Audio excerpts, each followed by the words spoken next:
motherboard messed up, which is then like the bulk of the computer, and it's like cool. Yeah. Well, now there's so many videos on YouTube. Yeah. Just as long as you don't watch what was the terrible one. If you're gonna bash any YouTubers who you're personal friends with, I will warn you the broadcaster is going. No. There was one of the news outlet things that put out a how to build a computer, and it was everything they said was wrong. Oh yeah, I don't doubt it. No, like the guy was using a multi-tool instead of just a regular screwdriver. Oh. Jeez. Oh no, it was terrible. I want to say it was the Vibe or something. No, like the next thing you'll tell me, like the only thing that could have been worse is if they're using a screwdriver with a magnet on it. I used a screwdriver with a magnet on it. I used a website that Tracy showed me, and it was everything I've wanted out of like a computer buying website. It's called Digital Storm, and you could go through and basically pick the equipment you wanted inside of your computer, and then they assemble it like to your specifications. The biggest problem about that one though is they mark up the price for the parts. So yeah, I did notice like the percentage markup of like I probably bought a computer that is worth probably like $900 for about $1,000, but it wasn't like terrible. It's like in my mind, I was just like, I'll just chalk this up to the service fee of putting it together or whatever. One of the best parts about the system integrators is that they generally have graphics cards for about retail because nobody else does. So all the graphics cards are like absolutely ridiculous. The one that I'm talking about is the Verge. This guy literally does everything wrong when putting together and okay, we'll avoid the Verge. Oh yeah, no. Honestly, Paul's Hardware, Bitwit, and Jay's 2 Cents are like some of the best. And then obviously Linus Tech's Tips, because they do 800 computer builds a year.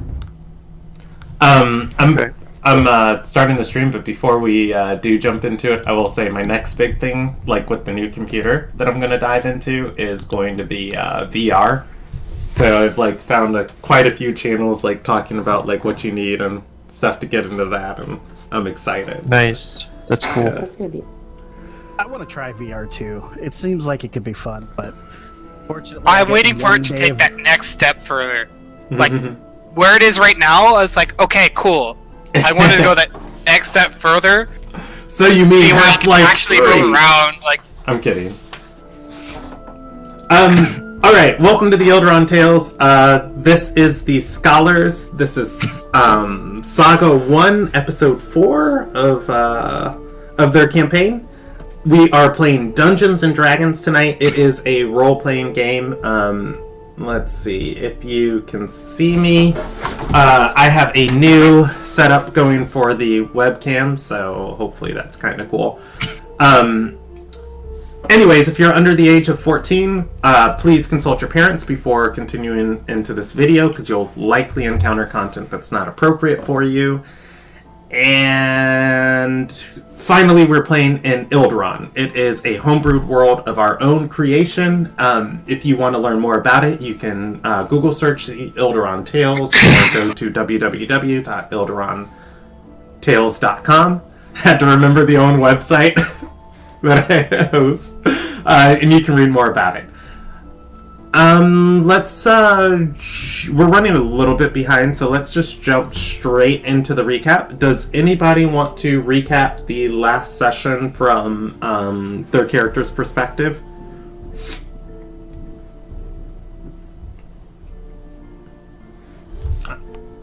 Let it be known that I'm generous and I always offer. Alright, I will handle the recap. So last session started off on the 23rd. Oh, there are a couple more announcements at the top of this video I do want to put out. I'm a very wise person, and I remembered this. So if you're watching this video, everybody who is watching right now, there are a couple people who have been super generous giving on Patreon. And so I kind of want to enhance the content that that they give and that they experience and everything. So I have revamped the Patreon entirely, and most of the Patreon is going to deal with additional content for the Ilderon Tales and the YouTube channel. So if you head over there now, there are new posts and everything being posted hopefully throughout the week. I've got something scheduled for about every other day. And that's just going to carry on into the future. One of the things that we're doing with all of the campaigns is, as you watch live with the campaign, there are going to be bingo cards, and we used to do these before, and I should pull one up on screen. Actually, I will pull one up on screen. So let me reach over here and do that.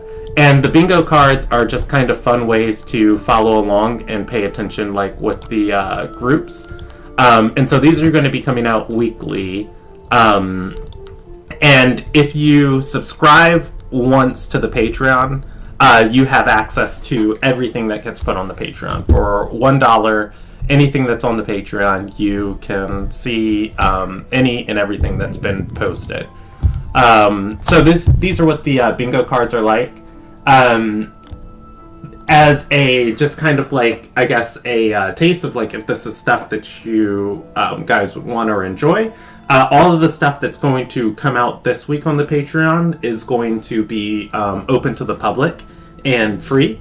So the first bingo card's up there, and you can go there right now. The link's in the description of this video.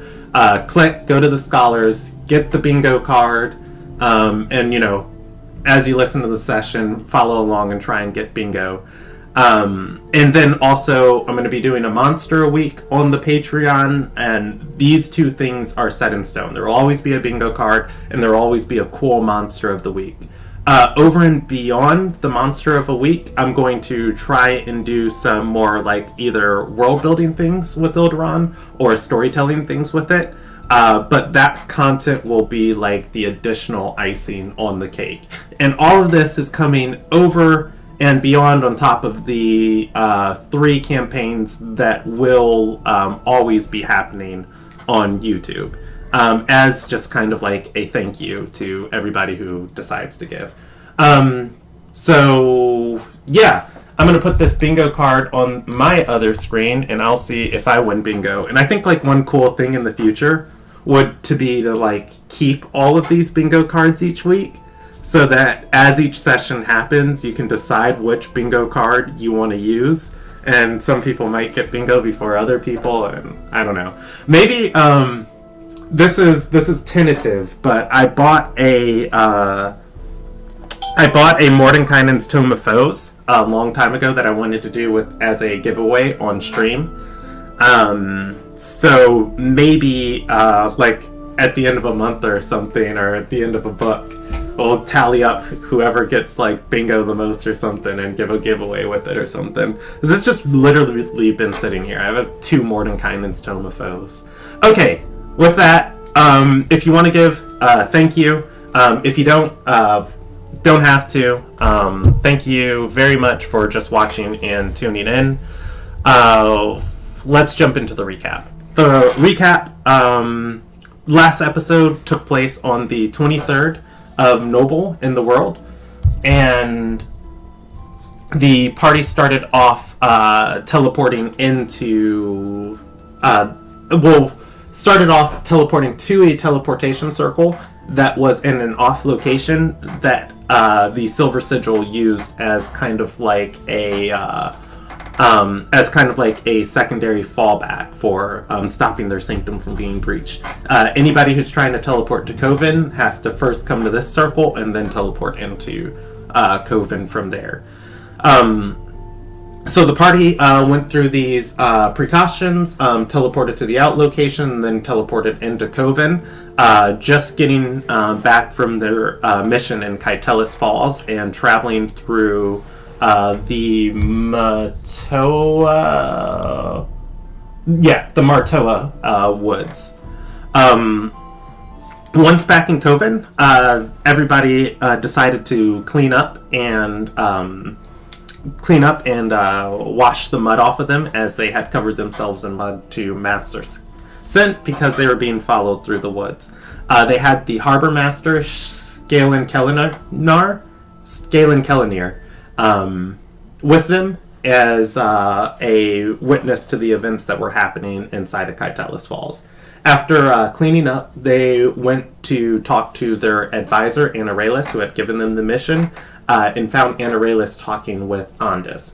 Andis was giving Anarelus some of the plans that are going to be happening in the future, dealing with Kraylor's Fist, and after the party delivered the report to Anarelus and Andis, Andis assigned Anarelus to handle the bog, and that he was going to get more advisors to deal with Kraylor's Fist. Amazed at the party's thoroughness, Andis looked towards them and told them that he would soon need agents to take up post inside of the city of Kraylor's Fist, and that it's going to be very dangerous. It is a mission outside of their rank, but should they choose themselves worthy, he would consider them for it. When asked how they can prove themselves worthy, I think he said, surprise me, I don't remember exactly. Anyways, Andis left and told the party that they would be compensated for the work inside of Kytelis Falls, at which point, as soon as he left, Anarelus tried to get them to handle the bog for him, of just like, hey, you guys got to do this one, it's too hard. The party gave them, their comprehensive reports on what's going on with the bog. There's a strange elven woman there channeling magic into the waters and corrupting it and commanding gargoyles around. And that at this point, all that was needed, no further assessment was needed, action was needed. The party asked if Anarelus needed anything else, which Scalen Kellenir. Is it Scalen Kellenar or Scalen Kellenir? Let me look now. I have access to that information. Kellenar. Yeah, Kellenar. Harbor Master Scalen Kellenar. And Anarelus asked him a few questions and found out that he had information about a slaver named Dean Doolin. Dean Doolin was in a religious meeting with the Shield Hand, and that was all he was able to provide you guys with. Anarelus thought this was kind of concerning and decided to divine on it a little further, taking time to cast Legend Lore. While he did that, the party went out to rest, relax, and wait for their next assignment. Heading into the city, Kayeth called a meeting of everybody together, had the party assign what they were going to do with their wills, and that reminds me that I probably need to pull out your guys' character cards. I can tell you what your individual wills were, but I'm just going to assume you guys all remember them, and I'll reference them as needed if anybody dies. From there, after getting everybody's will assignment, Kayeth established a party treasury, and Nyoka made a deposit in it, and then Azure and Lex went outside and began playing a couple games and gaming inside of the boarding house, and they attracted a small crowd. Talking to the people in the crowd, they met a woman named Zav Calavera and her accomplice Callio. I don't remember his last name. However, he did reveal himself as a Terrai vampire. Zav was investigating a small port town within the region of Kraylor's, within the influence of Kraylor's Fist. It was supposed to receive a shipment of Alonagian ships. However, the entire town was empty, and it confused her. That said, the party parted ways as soon as they got a sending from Anaralis, and Anaralis informed them that he divined on Dean Doolin, and she is involved with something nefarious. The party decided it was best to capture Dean Doolin and ask her further questions, in which they know she was heading back to Beachwood Retreat in order to collect more slaves to sell in Kaitelis Falls. After they attempted to secure teleportation to Beachwood Retreat, and Nyoka pickpocketed Anaralis, grabbing what he could out of his pocket, and then Trox teleported them to Beachwood Retreat. Before she left, Trox said, stay away from the low docks, it's dangerous, and began, or rather, she started her teleportation circle to head back. So we'll pick up, before I say we will pick up at her as she left, or after she left, was there anything that I missed that was important to anybody that they wanted pointed out? Yeah, the letter complaint. Yeah. Kaya did file a formal complaint. It was true. It was also odd that our dude's also looking for this opal, just like the shield hand is. That Honoralis guy, or what's his name? Ondus is looking for. Well, allow me to clear up the confusion on that. He is looking for opal. That is his plan to get agents inside of the city, as the shield hand has been buying it in excess. He wants to sell a shipment of opal to the city, and inside of it would be, the people he's trying to smuggle inside. So it's of Kralos. To gather it up so he can use it as bait to bring in agents. Yes. I might not have been super clear when I was role-playing him, but just as a player, that was the communication for it. They need it to. That is the plan to get inside of the city. Okay. All right. So it is the evening of the 23rd. The party has been teleported into Beachwood Retreat. Beachwood Retreat is a tropical paradise, and I will just describe it real quick to everybody. It is this massive seaside town covering cliffs and coves and flat land and low coastal sides, and every just inch of livable space on this coast has been occupied with something. The town is built over and on top of itself. In some areas, there are entire neighborhoods built into a cliffside, going up the cliff in zigzagging walkways, going up each of these cliffs. From there, you guys can see, from where you're at, you are under the Tower of Bayflame. It is a suspended circular tower. The tower has no cylindrical base that connects it to the ground. Instead, there are 4 large statues, gargantuan in size, each with their arms held straight above their head, holding up the center circular part of the tower. You have been instructed that this is where the Master of Magic lives, the person who adjudicates magical affairs inside of this city. Heading to the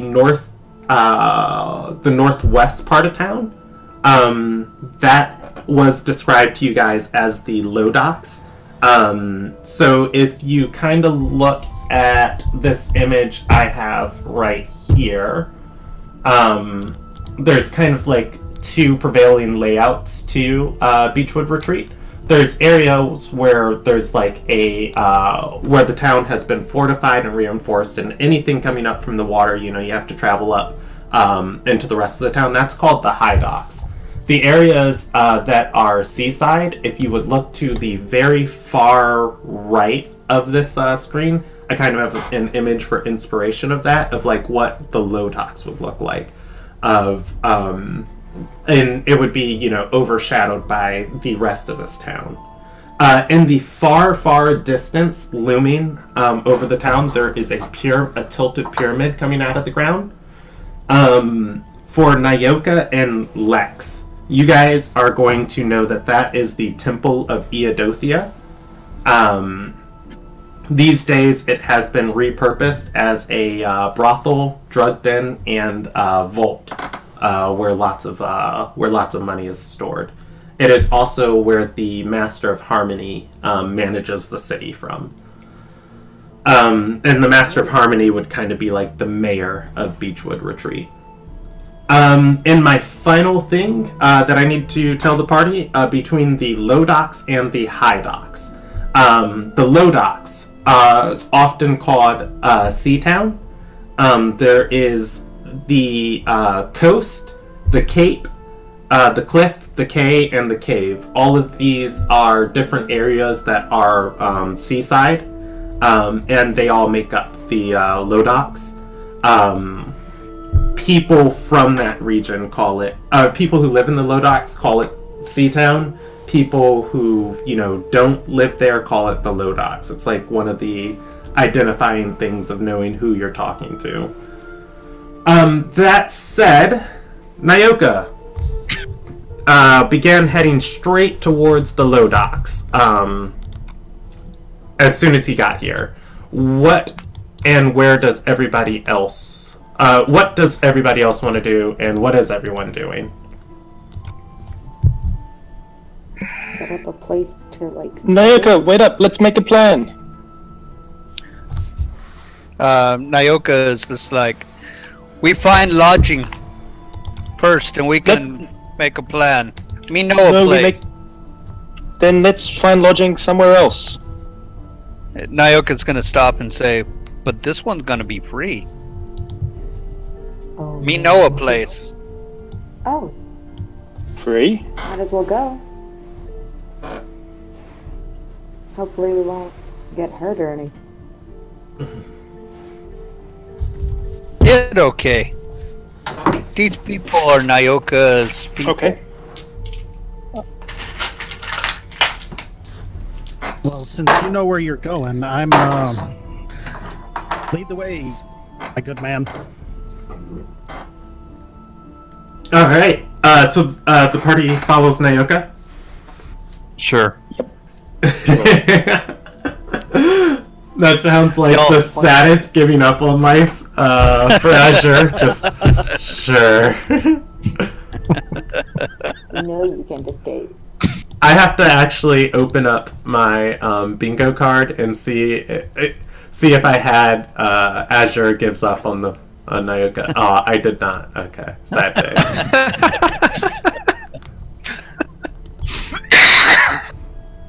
All right. I should have had Nyoka leads the party into danger. Okay. Heading into the low docks. The roads are going to go down, and as you start delving into these into the cliffside houses built onto either side, eventually the atmosphere is just going to change. Where there were well-paved roads, it becomes like cobbled, gravelly walkways. There aren't horse-drawn carriages going on either way of the streets. Instead, there are people pulling wagons up this hill of I forget the type of wagon that you hold the two sides and it's only got two wheels, and people would be taking maybe a half a dozen of these up and down in either direction. And the further you walk down here until, you know, the town kind of flattens out into the buildings and stuff below these cliffs, eventually it becomes those moments of, like, every now and then people are just kind of, like, watching you almost hungrily as you guys move by through here. Nyoka, you are looking for Vivarian at the Scarlet Nave, I believe. Yes, I'm looking. All right, you are going to find him in the Cape. In the Cape, you find the Scarlet Nave. It is a filthy tavern, and let's get some appropriate music. You were going to say something, Steve? Yeah, I'd just like to be wary of anyone passing near me and just making sure that all my possessions stay near me. Okay, let's see. There we go, we'll go with this. Okay, walking into the Scarlet Nave, it is one of the larger buildings in the Cape Town. It is filthy, and there's going to be the smell of something rotting, kind of like drifting out. There's going to be quite a few people in here laughing, singing, cheering. Almost everybody in here is armed. Like, there are some taverns where people will, like, put their weapons and lean them against the table, or, you know, they might leave them on, like, their carts or attached to, like, their gear or something. No, every person in here has it at their waist, like either a dagger dug into the table, something still on their back, and it is very crowded in here. You can see for a moment there's a man going through, and he's got a couple empty mugs on a tray, and he's sitting down talking to some people. He glares towards the party for a second, squinting his eyes. Then he goes back to talking to his people, to the people he's sitting down with. Zura will lean into JV and say, I don't think this is the place we can plan very well. It's too crowded. It stinks. Yeah, Kayath will use telepathy to talk back, saying, I don't care if this is free, I'm not staying here tonight. Zura nods in agreement. Sick and die. I can get free rooms just by playing instruments. But maybe there's some information here. But let's see who knows. Can I look around and see if I recognize anyone? Yeah, go ahead. Give me a perception check. Okay. Got it. Guess I'll do the same since I'm so freaking old. Oh, yeah. Possible. I think I did it. I think I did it. Perception. I got a perception. Okay. Why does it do the double thing? You have, you're rolling with advantage toggled on your sheet. If you look at your sheet somewhere near the top, it should say advantage, normal, and disadvantage. I'm just going to take in the the core tab. Yeah, Yeah, can I, like, turn that off? yeah. Let's see. I'm going to move you here and roll query, advantage toggle, whisper toggle. Alright, and got you on normal. Uh-huh. Okay, I'll try it again. Azure notices everything. Yeah. Nope. I I kind of glance around, but I'm more worried about not letting the people with knives touch me or stab me on accident. Yeah, Azure, you're gonna be looking around, and because, well, that wasn't a nat one, but I'm still gonna say that that's a 1. And like as you start like trying to inspect, the people in this tavern, you see a guy, and he ducks out of the way, and an axe just comes flying towards you, forcing you to duck out of the way as it just digs into the door behind you. Should I roll a dodge or anything? No, I'm not making you roll for it. If you nat one, I would make you roll for it. But yeah, like your perception is interrupted, just like, oh god. As far as Lex, I'm taking the 14 instead of that 11 because the 14 was your first roll. What's everybody else doing? I'm looking for 5s. Okay. As soon as that X happens, Kaith is going to telepathically talk to Nyoka.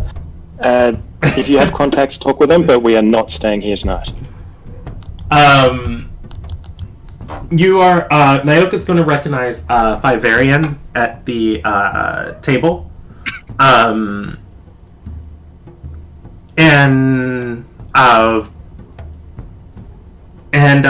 Lex is going to recognize. You're going to recognize one of the performers who is dancing. Ooh, yay! And Wait. let's. Oh no. Wait, do I recognize the performer? You can give me a perception check for Nyoka. It's not Cooker, right? I'm presumably not. She'd be a little bit old for this, unless she's still cracking it. Oh.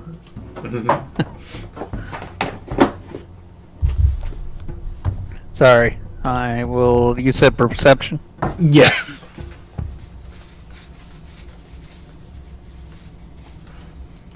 Oh, shit.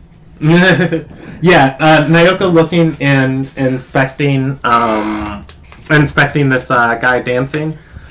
You are not going to recognize him. What a waste of a nat 20, I tell you.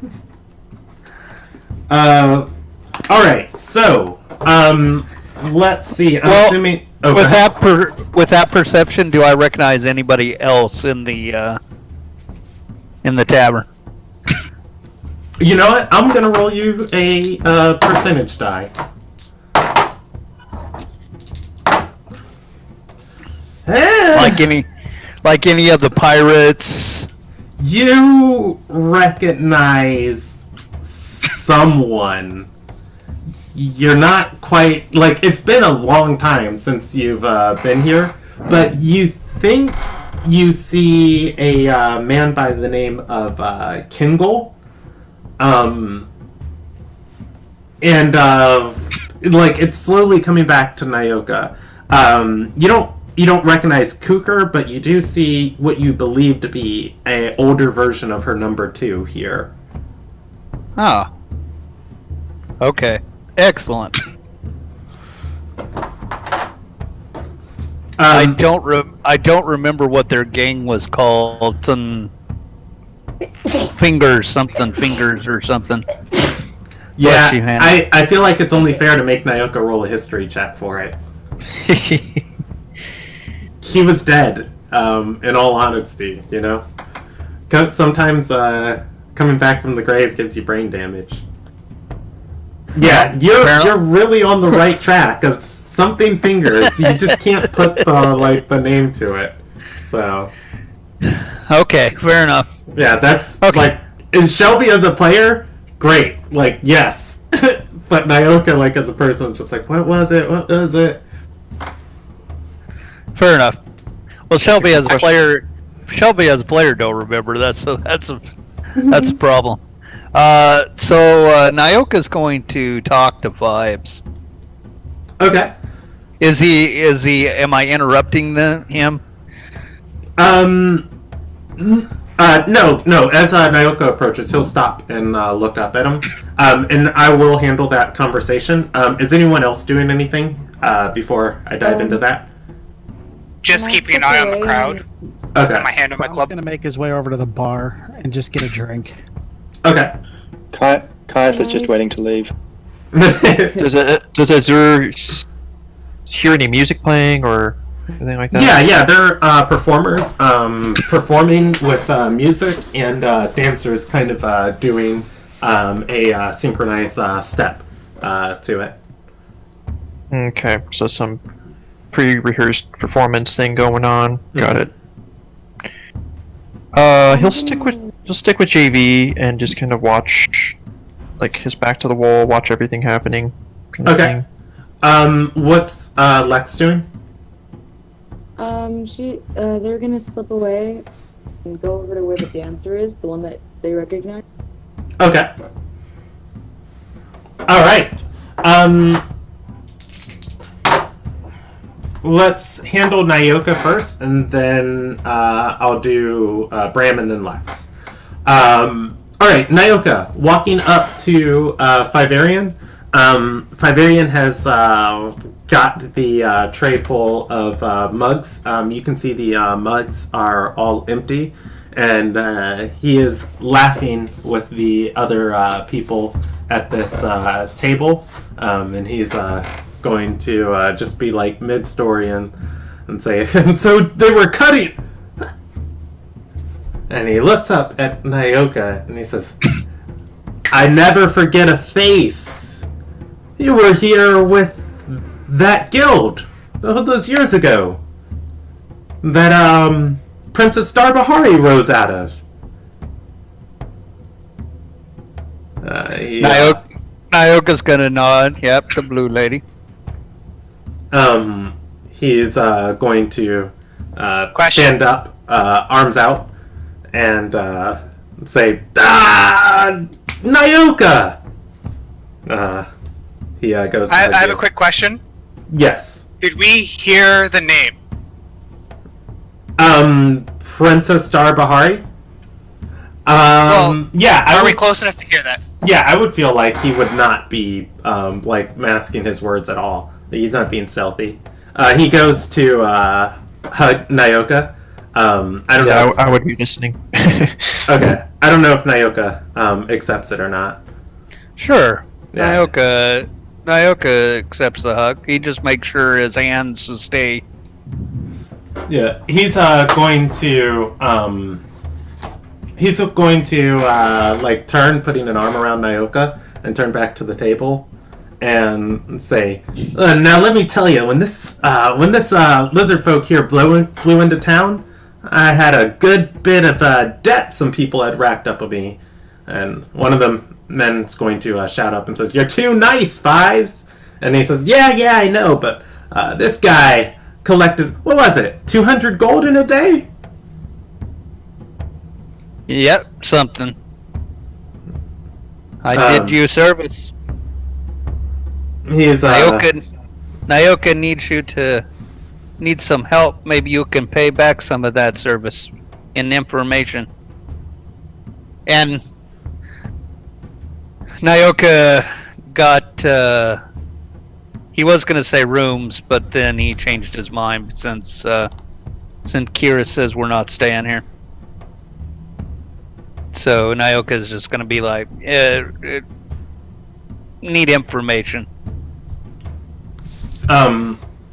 He's gonna nod, slam a hand on the table several times and say, "Sit! Come on, I'll get you a house special. What do you want to talk about?" Is there a more private place that we can speak? Awful lot of ears here. He's going to stand up and say, "Yeah, I got something for you too. One of your guild members dropped it off for you a while ago." Anyways, he stands up, he picks up the tray, and he says, "Gentlemen, as long as you are drinking, you are still welcome. With that, enjoy your evening." One of the guys, as he steps away, is going to say, "But Fives, if you're not with us, it's not free." Fives is going to turn around and say, "I've got to make a profit somehow." He carries the tray away with Nyoka towards the bar. As he does, let's jump over real quick to Brahm, because Brahm's at the bar. Brahm would have just... Oh, go ahead. I was going to say I did think of an action when you get to me. Okay. Go ahead and let me know what it is, because I'm just going through as things are relevant. I want to use Divine Sense at some point and look the room over. Before Nyoka goes into a private room with Fives, Nyoka leans over and talks to Kirith and says, "You see that dude over there?" And I'm gonna point to number 2 in command, Kindle. I say, if you mention the blue lady, you'll probably get him to talk. Or he could stab you. But you could get some information from him as well. And I'm... Do you want someone to go with you? And Is it safe? Fives is fine. You're welcome to come along if you want, but we should take the opportunity to talk to Kendall. He part of the organization that the Blue Lady is from, or was. Oh, what's the organization? And Nyoka kind of just shrugs at you and goes, "The organization." Oh God. The Blue Ladies organization. Don't Blue I Lady. teach you these things? Okay. I will talk to the stranger in this bar about the Blue Lady from the organization. And if you want to wait, that's fine, but I don't know how long he's going to be, and Okay. I'll get information from Fives. You sure know we would know stay here? Free Very rooms. sure. Free rooms, Horrible don't rooms. spend money. Horrible rooms. It's not as bad as being in the dirt. That's right. Do you think that I would know any place that has rooms or any kind?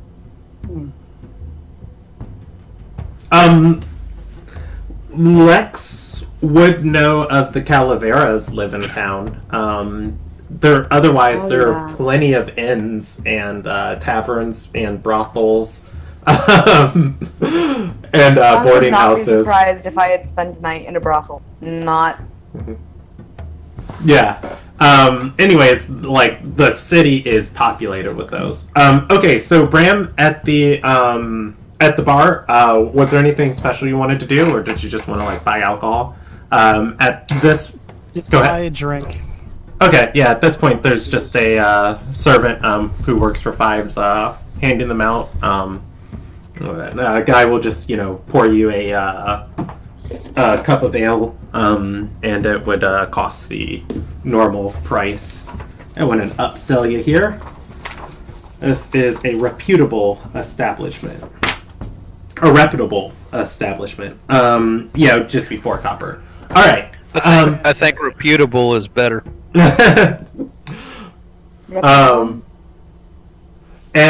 Let's see, Lex. Walking up to this performer, as he is dancing in step, he's going to start. Oh, it's he. Yeah, he's going to notice you, and he's a half elf, and he's going to start blushing and put his hand over his face, kind of like bend down a little bit, or look down a little bit, and walk out of the line of these other dancers. And he's not the only one here. I'll just roll 2d4. Let's see. There'd be 2 guys and 2 women. And you know his name. It's Isellier. I sell you. Okay. I have yeah. to write that down. Where Lex remembers him from, Alexa wasn't the only person. Lex wasn't the only person Alexa helped, get on her feet, or get on their feet. Oh, yeah. Yeah, Yay! I'm happy that I know somebody. yeah, Alex Vera would have helped, or Alexa Vera would have helped a lot of other people. And like, this is one of the guys that you remember was, I'm not sure. oh my gosh, shut up, Alexa. Oh, Yeah, this is I heard that. yeah, this is one of the guys that Alexa Vera would have also like have helped while Lex was staying with them. Yeah.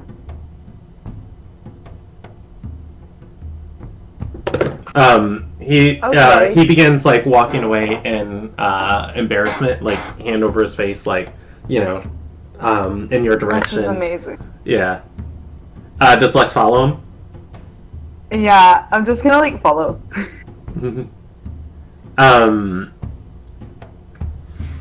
He's I'm not gonna be able to say his name seriously because yeah. If you it's so funny to me. Oh, yeah, if you keep following him, he's going to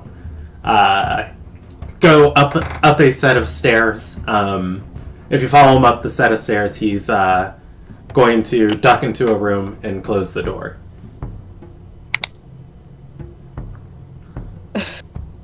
what should I do? What should I do? There's so many chaotic things I could do, but I'm chaotic good today.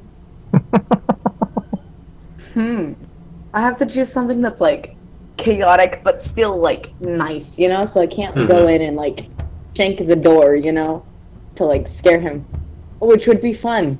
But Damn moral dilemmas.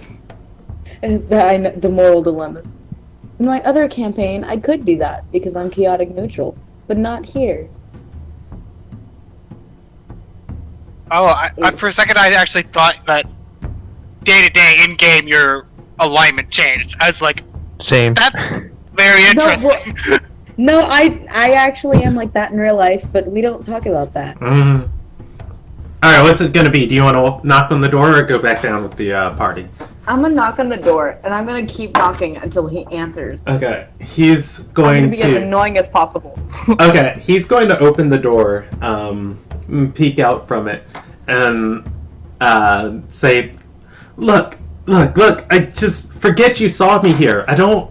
Don't tell Alexa that I went back to Seatown. I'm thankful for what he did, but times got tight." I know, I haven't seen him in years either. You're not in any trouble.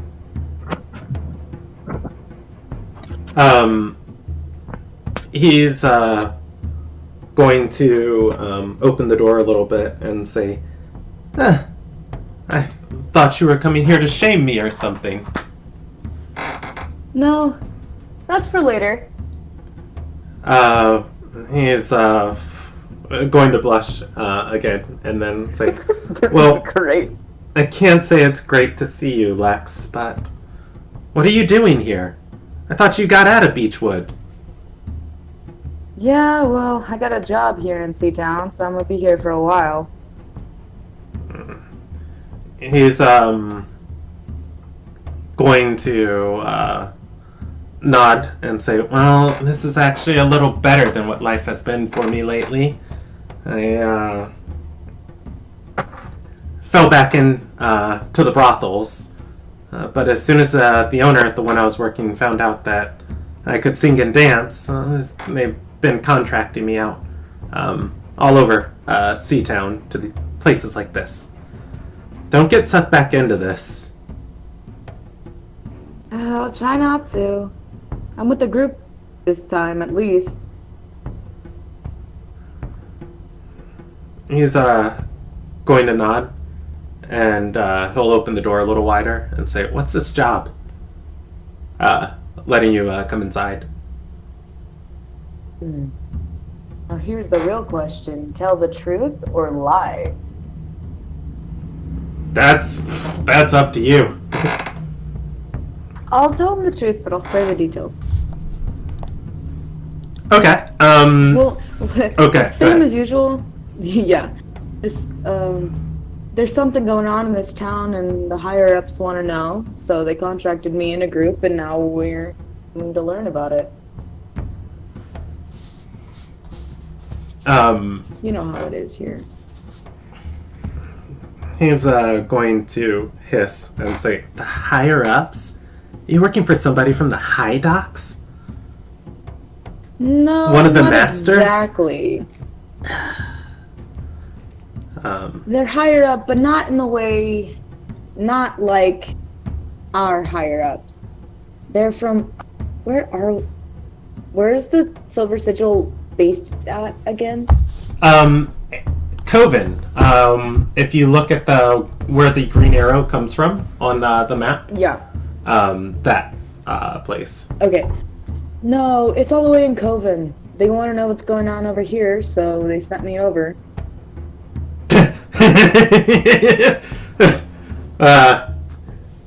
He's going to just wrap a knuckle on your forehead, not like threatening. I kick his shin, but gently. Yeah, and he's gonna say, "You, the no-brain nut. When you came to Alexa, you didn't even know how to speak in the common tongue, and you're working with scholars now." They must be desperate. You do what you gotta. I do what I gotta do to survive, and if it means having to talk in common all day, then I guess that's what I'm gonna do. They pay nice. He's gonna kind of like pirouette for a just like turn, and then he'll take and splay his arms out towards you in like a graceful bow and say, "Well, if they're in need of any other services, tell them you know somebody who's willing to get paid."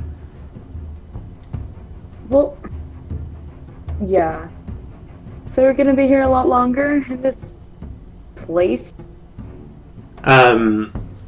He's going to hiss and say, "I racked up a debt.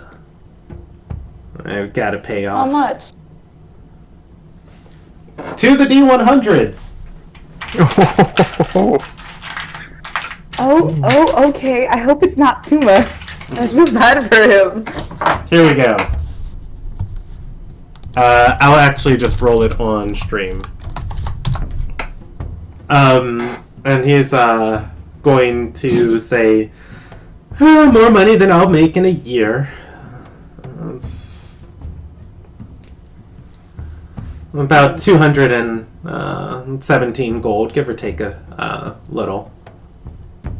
But I suppose it's better than my debt being sold off to one of the bounty hunters, being turned back into a slave. Yeah. Imagine that. Well, I'll see you. You'll still be in Seatown, right? He Or are you nods. gonna be? Or is he gonna be? Are you gonna be specifically like in this bar? He's going to nod and say, Fiverian, the Scarlet Knave has my services for the month. All right. Well, good luck, and if I get any jobs for you, I'll be sure to tell you. He's going to smile, walk you to the door, exhale, and then close it behind Yeah. you. Alright, if I'm assuming you go back to the party. Yeah. What did Azure want to do? And then we're gonna jump to Nyoka, then we're gonna get out of here. I want to take an action to open my awareness and detect forces of... Oh, yeah, you told me that already. I rolled it. You aren't going to detect any fiends here. You do, however, detect 8 undead within this establishment. Oh? Yeah, I think you know the direction of them. They don't seem to be anybody important as you look around. Are they all grouped together, or mostly just scattered around? Yeah, there are 4 that are grouped together. 2 off on their own, and then 2 off someplace else. Okay. Well, I'll kind of watch them and keep listening to everything that I can. And Okay. Nyoka. Fivarian is going to take you into a back room next to through the kitchen, next to his storeroom, and he's. Me and Gareth. Oh, okay. Yeah, you and Kai. In the back here, there are going to be 3, presumably pirates, with their legs kicked up on this on a table. He's going to say, "Gorath, need the room." The woman's going to grumble. All 3 of them gather up their stuff and leave. As they do, he is going to close the door to the small room. Says, "All right, what is it that you need? You know, if you're looking to collect more debt, always got a few people who owe me a coin or 2."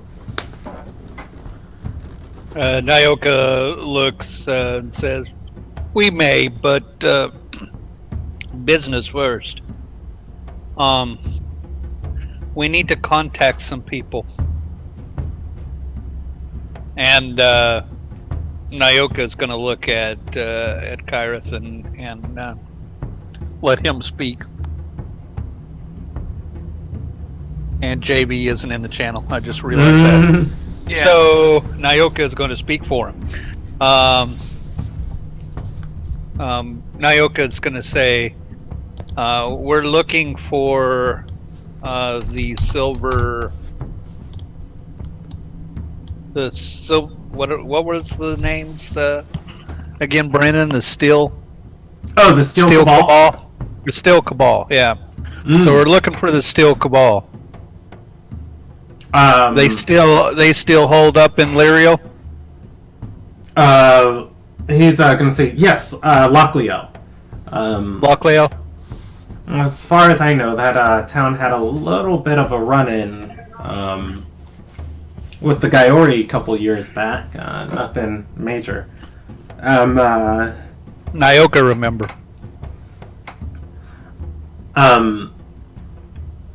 I'm pretty sure.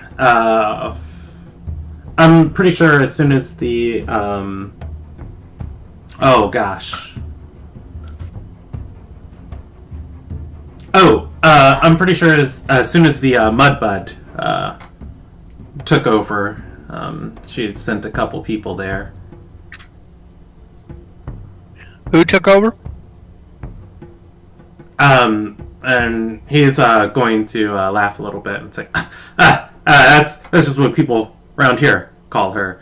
The Mudbud, the Murder Bride. Your friend, Princess Darbahari. Oh, the blue lady. Yeah. Goes by quite a few names. Quite a few more enemies. You know, I saw one of your guildmates gave me a letter for you. Said you'd be coming by soon. Oh?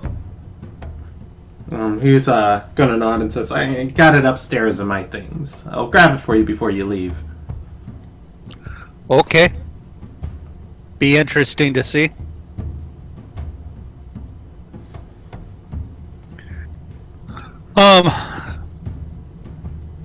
JB's back. Good. Mm-hmm. So you do you know who's in charge of the steel cabal? After all of these years, let us check my notes.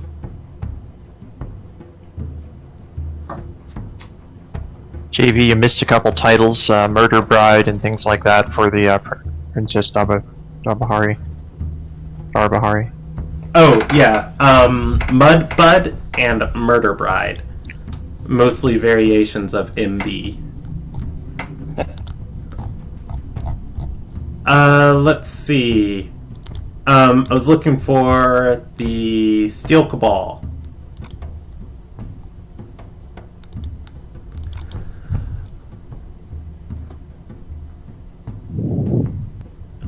JV, you're muted if you didn't know.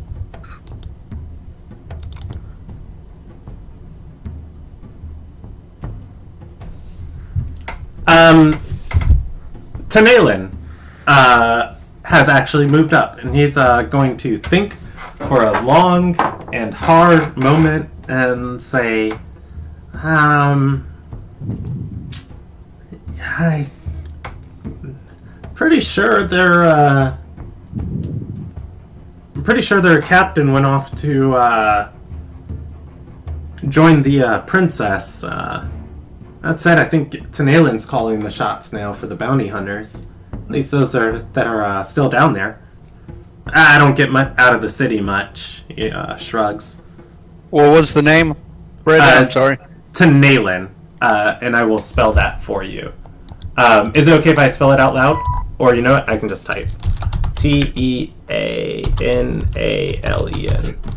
Captain of the Steel Cabal.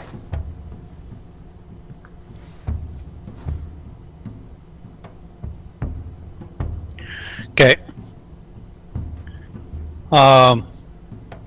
What about the Ruby Alliance? They still in charge around here?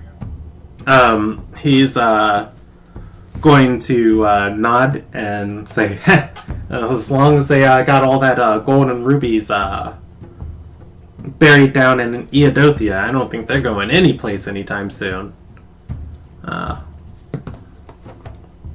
Old Thief tried to shake things up a couple years ago. Never panned out for him.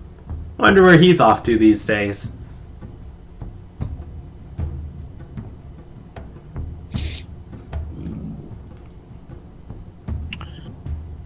He's gonna look at Nyoka and say, when's the last time you were in Beachwood Retreat? It was a while ago. I've been on a mission for the Blue Lady. It's taking me this long to get back. That's why I wanted information. Nonsense. I see there is a tear in your guild then. Unfortunately. It seems some of your friends went in the other direction.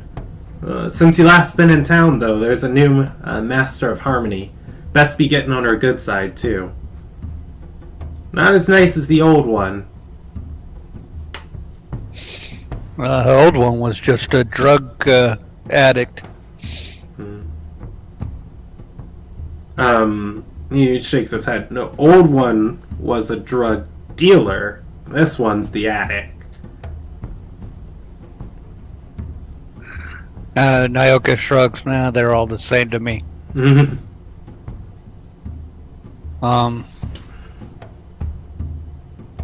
Lastly, what's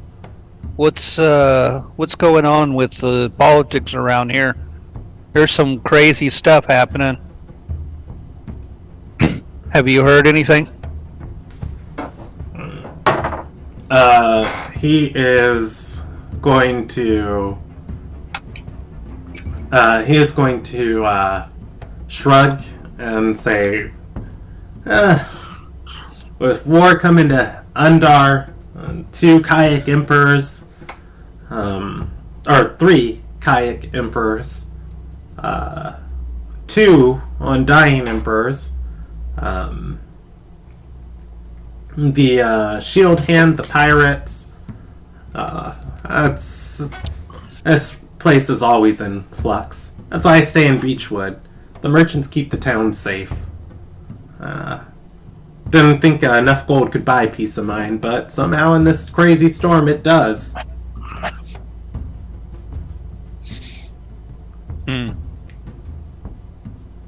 Okay. Kairos, do you have any questions? Who are we talking to now? You. We are talking to Vibes, a barkeep. Yeah, in you're the talking to Lodocks. Yeah. You're in the back room. Oh, I'm in the back room. Great. Sorry. Did we ask about Dean Doolan? You did not. Have you come across a merchant of the ruby called Dean Doolan? I believe she trades in slaves. He's going to nod and say, "Ah, Dean! She used to be an enforcer. Right, good one that one was around Seatown." An enforcer? He nods, says, "People hired her to point at Naoko, do what this one used to do. Go shake down people for money. I got good at it, started running bounties, figured she'd go in a little step above. I heard she's not just running bounties anymore. She's trading debt bonds, selling people. It's not easy cargo." What do you know about her?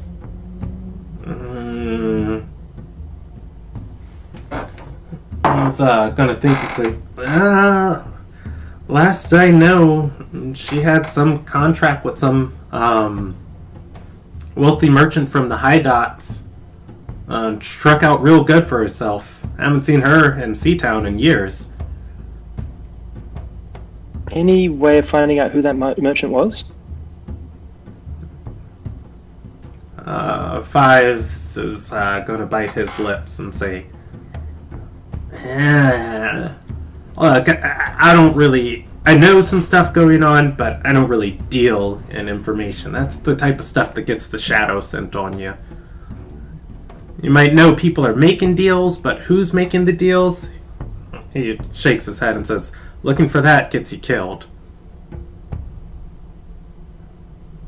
Who would be someone who knows this information? He's gonna go silent for a moment and exhale and say, "You'd be looking for one of the Shadow, a member of the Ruby Shadow. They normally know everything that's going on about anything. I've got a couple of contacts in some gangs around town. They might be able to get. They might be able to do what the Shadow does, maybe a little bit cheaper." No, you've told me enough. If we were to try and find Dean Doolan, where's the best place to look? He's going to roll a history check and say,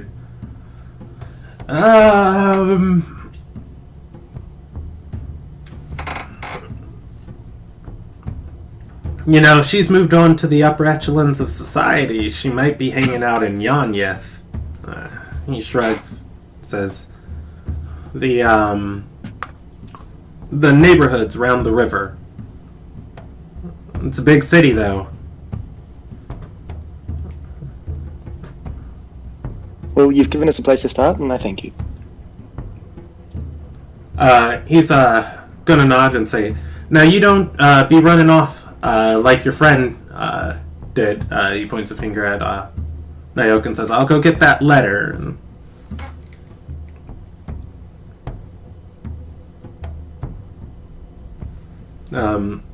He's gonna nod, stepping out of the room. Before he does, Naoka hands him two C coins. Ooh, okay. I'll take and move them between his fingers, pocketing both.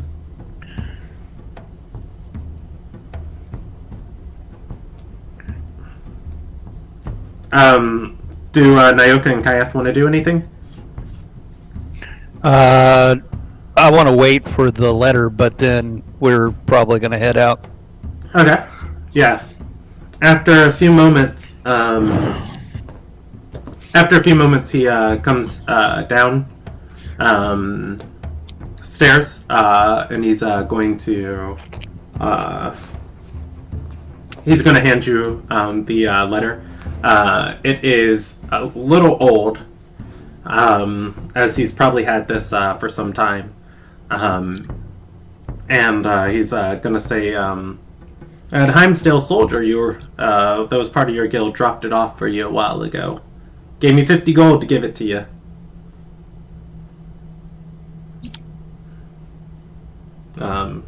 He hands you the letter and say, "Well, with that, my job's done.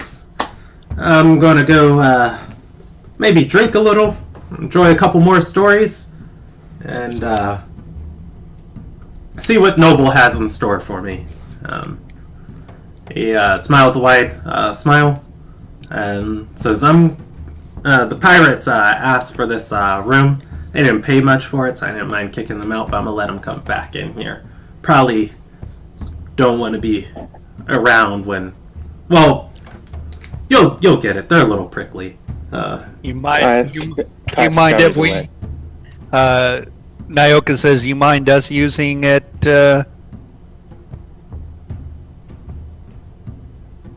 for a bit? For an hour or so? You're gonna see Fivarian's expression go thin of he's being polite, but it also does he's gonna go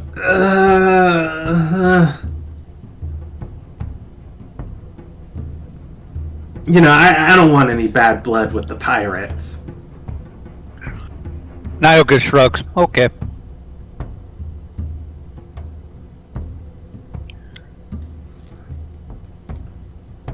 And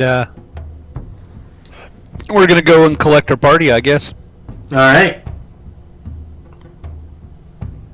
Real quick, as they're on their way down, I wanted to make a quick history check to see if I learned anything that wasn't mentioned already about the Blue Lady. Okay, go for it.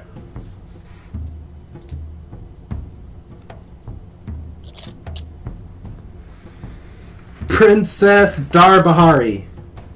I'm waiting for that check. I'm looking for it. I can't find it. Okay. There it is.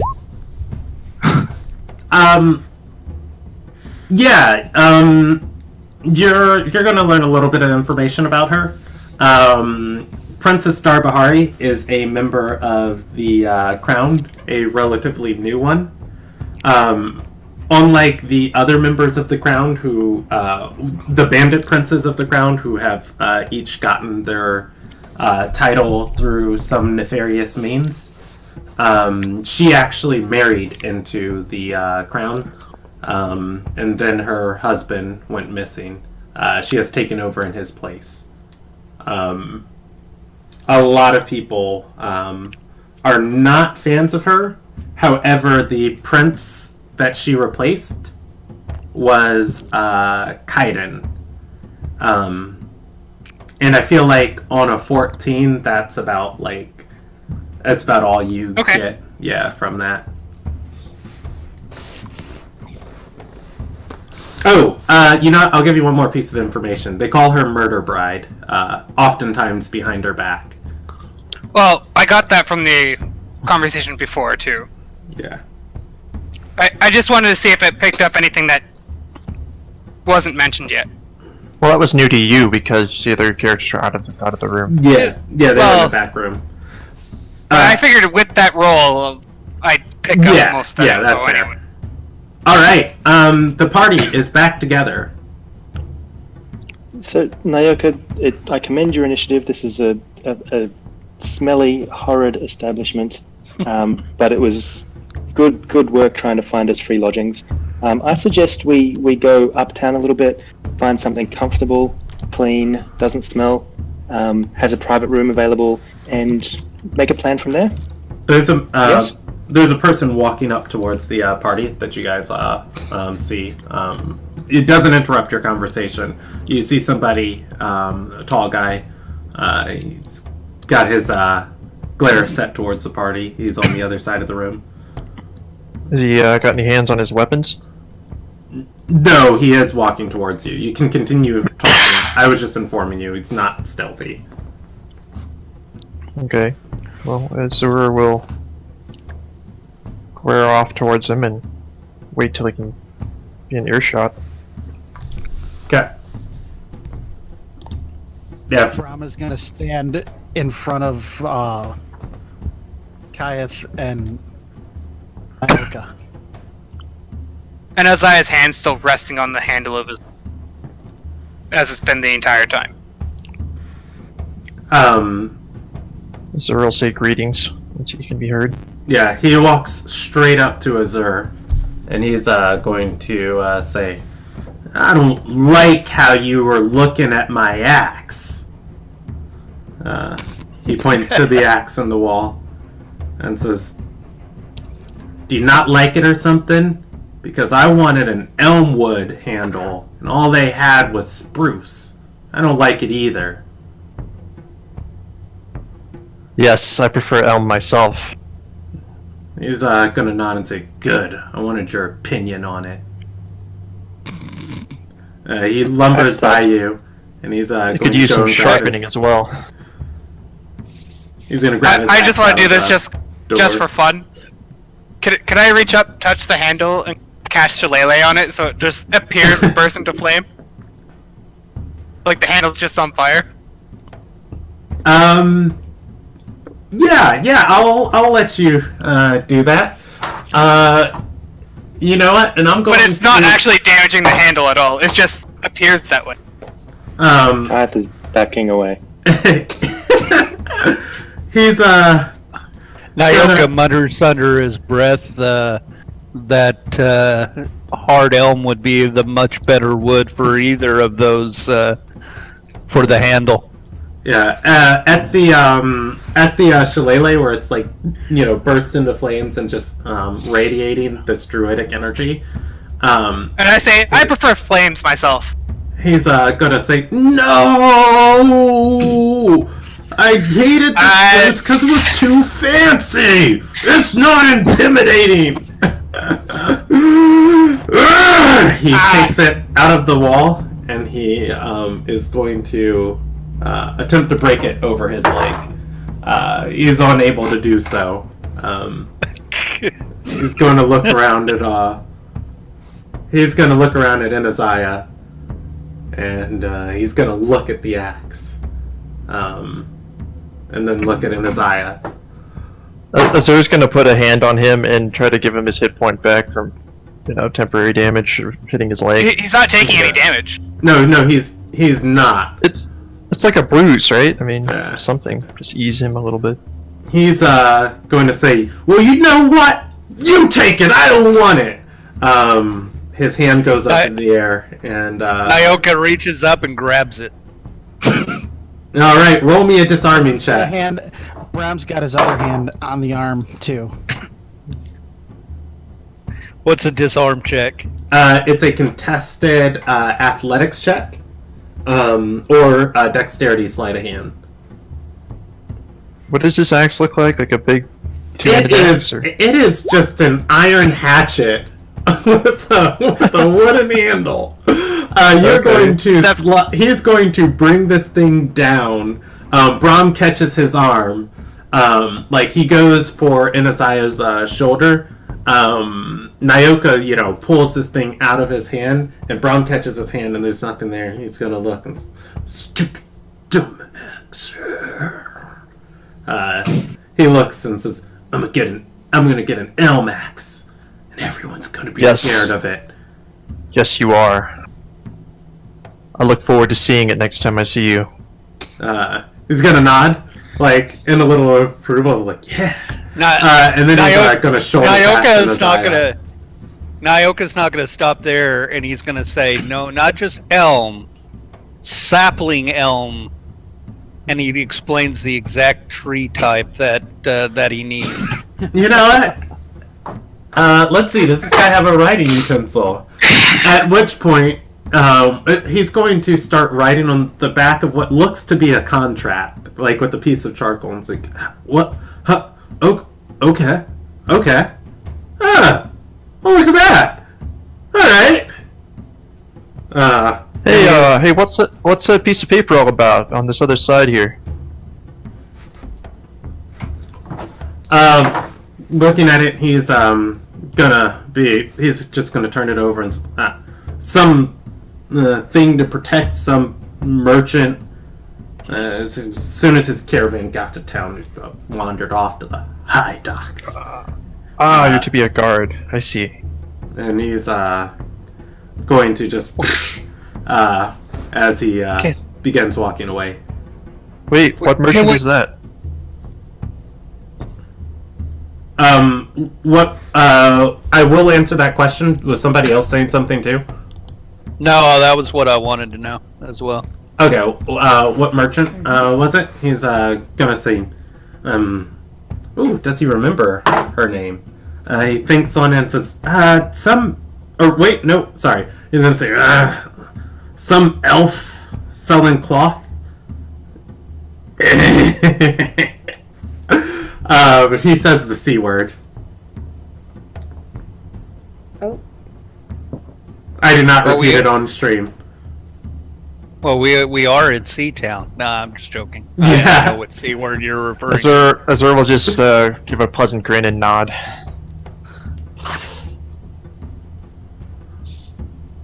Alright. Your will, friend. He Just silently judging. he lumbers off. Nyoka can add a iron hatchet to your inventory. You can.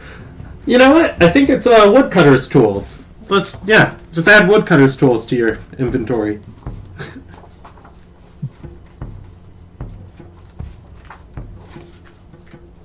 Let's see. Oh, After it's gone, I'll make the comment. Personally, I think a flaming axe handle looks amazing.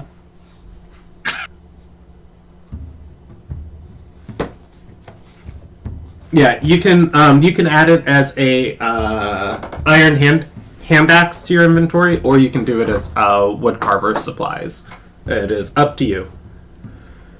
Will I gain anything by woodcarver supplies? I already have. Yeah, I was about to say, I think you have them. It would just, give you more variety. Azur smirks at the flaming handle comment.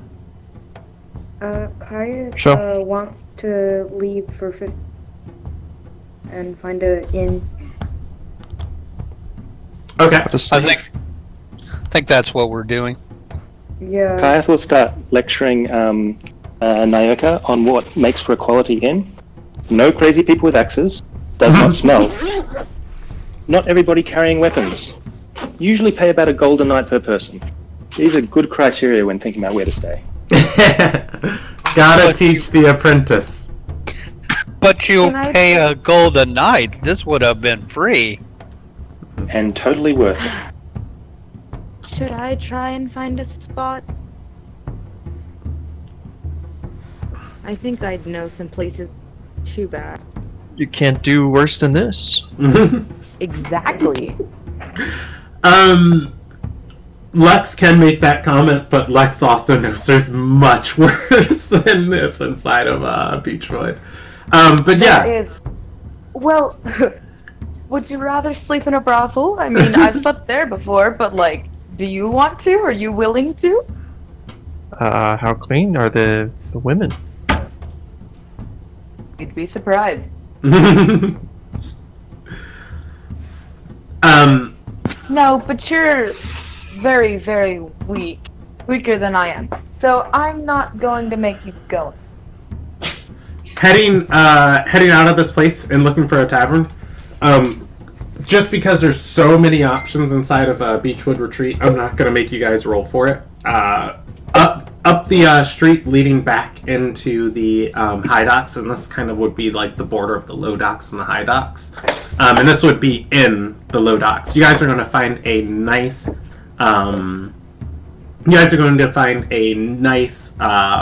huge tavern. Yay! And what stands out about it, it's still in the low docks, so you assume it's pretty cheap. However, just walking up to this place and the different exits and windows and down and out by the water well, there are burly bouncers and mercenaries guarding this place. It is probably super safe, and the riffraff is kept out. Can I, is there any guard that I might recognize or anything, or no? Of this place, no. It's been a while since you've been here. Ugh. Okay. We're just gonna go in. I don't look too grimy. Okay. Heading inside, there is a shattered tiefling dealing out cards to a group of drinking patrons. Otherwise, it's not very occupied. There's an old man. He's drinking and he's kind of swaying and dancing to the small bit of music being played here. And at which point, as he stands up and starts dancing almost a little wildly, one of the bouncers is just going to grab him, carry him out, throw him out the door. Oh wow. Is that really close? Is it really close to us, or no? Like, you guys just, like, this place is pretty large. You guys just see this happen. Like, one bouncer just grabs him by the clothes, drags him out, and throws him out. This isn't the type of place to, get drunkenly wild. Mm-hmm. What a boring place. I mean, it's safe, and Kayeth might die if we leave him at a brothel. So don't have too much fun. Other than an entertainer, just playing a drum near the kitchen. This place is quiet but cheerful. that's good. let's find the This would be a innkeep? good place to stay. Is there like a bar or anyone? That sings? You're looking around a little bit. Just asking like one of the bouncers. They point you towards the kitchen, and you're going to knock on it. And coming out, there is a halfling. Is going to look up at you and say, "Ah, welcome to the Hungry Harrier. Can I get you some food?" I really like that name. Mm-hmm. I'd like. Why don't you tell us about how things cost around in here? And she's going to say, "Oh, you want to stay? Well, you can't be too loud. I don't want to draw any ire from the guards of the high docks. Otherwise, as long as you don't make a huge mess and you're good company to be around, rooms are just a DM loading." Let's see. On the modest... How much is DM loading? We're actually going to put her on the comfortable, and she'll say a gold will cover a room and some food for the night. Yes.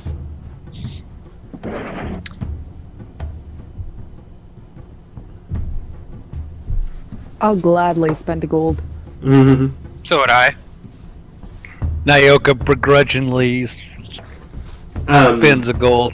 Well, that sounds reasonable. What about if I add to some entertainment here? Your drummer is awfully bass all by himself over there. She's gonna nod and say, just don't make it too rowdy. However, I will warn you that once your gold is paid, should you cause any disturbance and get yourself thrown out, there are no refunds after your purchase. Thank you, and I hope you enjoy your stay. Now, if you don't mind, got a big meal to prepare, little tiny legs. Did you understand? Can I play in exchange for my room and board?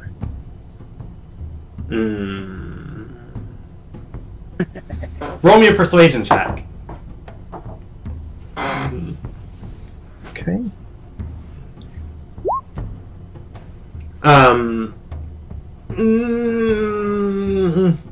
She's gonna turn and say, "You can play in exchange for room and board and carrying trays of boar." What was the last part? Carrying trays of boar. So being a waiter too, basically? Yes. Alright, but only an hour for the latter. She nods and says, "No refunds," and heads back into the kitchen. I'll wait pleasantly. All right. Otherwise, you guys are able to stay here for the night. Presumably, you can walk upstairs to one of the rooms and claim it as your own. Lock it when you go to bed. Yeah. Okay. Nyoka's going to take some wood nails, and when he's ready to go to bed, he's going to put them and nail them in front of the door, so if anybody tries to open the door at night, it'll catch on the nail and make a sound, wake them up. Okay. Alright, shall we all gather in one to speak for a bit? Yeah, we can use my room if you want. Excellent idea. Fantastic. I think I have the least amount of stuff besides Lizard Man, so... Was it private rooms or shared? Private. Yeah, they're private rooms, but you guys can claim one large enough for, all of you to speak in.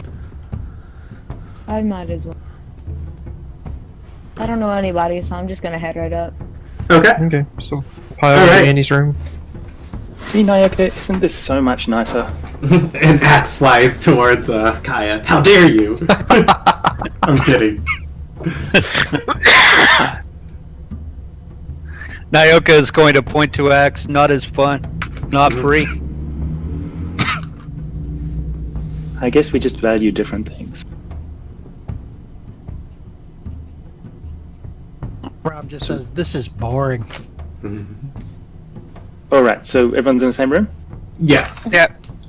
And his eye's going to take a quick look around the room, searching for, like, peepholes or something that people could listen in through, or... Please. Alright, so our mission is to find and interrogate, capture Dean Dolan. And so far, what we know about her is she's been connected with a merchant in Uptown, that she used to be an enforcer, that she is trading in slaves now, trading debt contracts, and that there may have been her on the way to the Steel Cabal to trade some debt contracts with them. Is that correct? It sounds about right, but that also means that she is a very tough character, the background in bounty hunting, and able to restrain and enforce slavery upon those that she collects the debts against. So no pushover. Exactly. So the first step is to locate her, to get more information about her whereabouts and confirm her location, and then we might have ability to make a more plan. So step one, more information about Dean Dolan. Mm-hmm. We probably need to acquire some horses to get to this Steel Cabal place. Potentially. Do we get any idea where that is?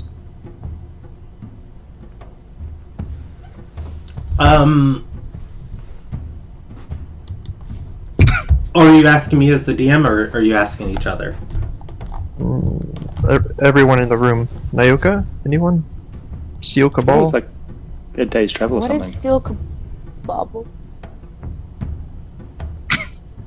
It's a guild of sorts. Part of... Well, I suppose I could go. A day's travel, eh? Okay. Yeah. Who did we know that might provide us with horses? Calavera is one guy that I know. He might be able to provide us with... I doubt that he would be very happy to see me, since I promised that I wouldn't back. But, he's nice, so he'll probably give us something. Out of character, do I know that that's the brother of the lady that I met? Alexa, Calavera, you can tie the strings together in your mind. Okay. Sounds like someone I've met before. Maybe her brother. Okay. Yeah, we should visit him. Yeah, actually, to the DM, I know this lady, that let me stay at a bar. It's on the dock. It's a neutral contact, but, like, I should probably go check that out, you know? Okay, and which one are you? The one that Alexa was teaching you common at?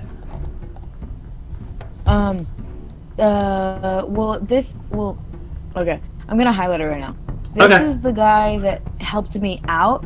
Yes. This is the lady that kind of let me stay and, like, for a while around the area. Yeah. So, that's good. Okay. So yeah, that's an option for you. You know what? I should have gone there to. She let me stay at her bar. I wonder if she would have given us a discount. We can try that tomorrow night. So I'm happy to go and connect with some Merchant of the Ruby contacts and to ask them what they know about Dean Doolan, see if I can find out some more information. Does anyone want to come and do that with me? I have a job tonight. I must stay here. As well, bro. I'll go with you. Okay. So I'd like to enjoy my Always meal willing first. to go with for a little bit of extra muscle. Nyoka is gonna say, I think you got it, and Nyoka is going to spend some time working on his project. One thing that has occurred to me is that maybe we should think about acquiring a large amount of opal. So maybe after we've find this Dean Doolan, let's head down to Kytelis Falls and get a bunch of it. Free some slaves, get some opal, take it back to the Silver Sigil. Are we even near there? No, it's quite a trip. That's why we need horses. We'd need Do we need that just to draw her out, though? we need a we would need a cart, a wagon to carry that much opal. We could find a bag of holding somewhere. Why don't we just gather this Dean Doolan first and then deal with that after? I agree with that, but just I think it'd be great if we can find a bag of holding on this mission. I'd say 2 or 3 at least. Oof, I like your aspirations. The one issue, Amazing, but I agree with the concept of freeing the slaves and acquiring opal.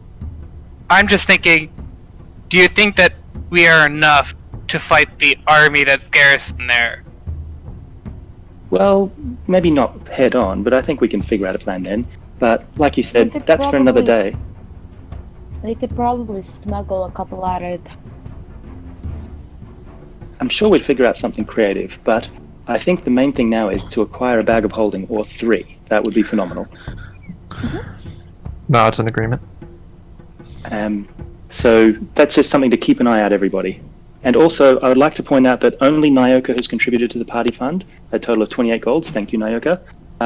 Everyone else, be like Nyoka. Let's look for opportunities to earn some money so that we can actually afford to buy these horses and so on.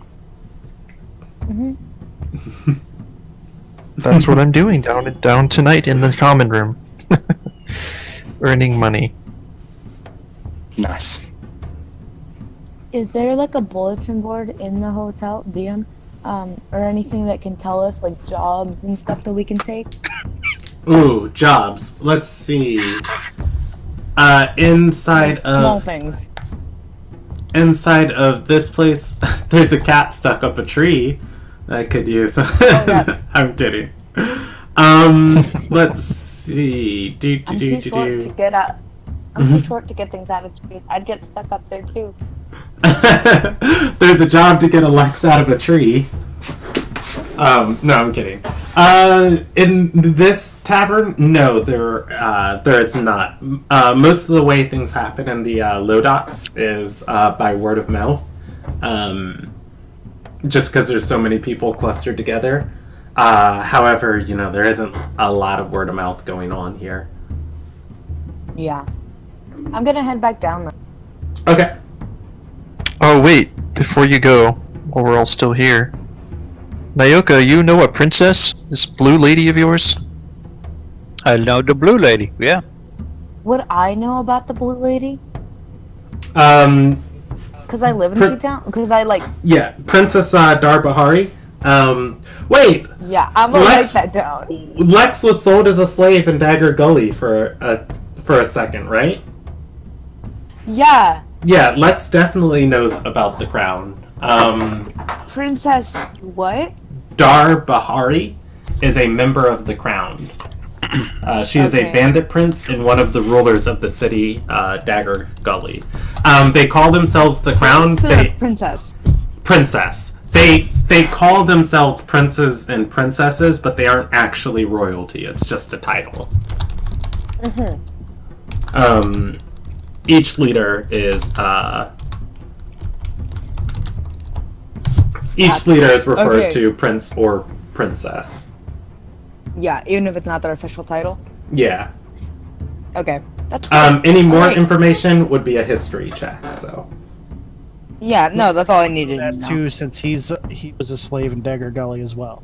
I'll see what I've learned. Bram has access to that information. Same thing anymore. And Isaiah is going to pass along what he learned from his history check. Yeah, Azure, you're not going to learn any more than what Anna, or you're not going to know any more than Anaziah, what Anaziah tells you. Right. But yeah, they call her the murder bride behind her back. She is one of the newest princesses. Often, she is described as not being very nice. So Kyath will start scribbling down some meeting minutes. And so for the record, the blue lady is Princess Darbahari, the bandit princess. Murder bride. The murder bride. Who told Nayoka to go look for a straight stick. Yep. Why was she having you look for the straight stick, Nayoka? Nayoka just remembers that the blue lady was very specific. She said, "Find me the straightest stick in Undar." And then he gets confused at the last part, but Nayoka does what the blue lady says. She's his Shalefi. What's a Shalefi? She's my Shalefi. Nayoka does not give you anything else to reference that. Okay, what does Anaziah get from his memory? No, Anaziah shared with you guys. I told you everything he got from his history check. Oh, okay. All right. Because I did the history check when we're still in the other bar. Yeah. Is this meeting adjourned, or is there any other business? You will find me in the common room generally tonight. Farewell. Okay, I will go and try and find some merchants of the Ruby to question. Do you mind if we have something to eat first? As you wish. There we go. Can all sit and eat.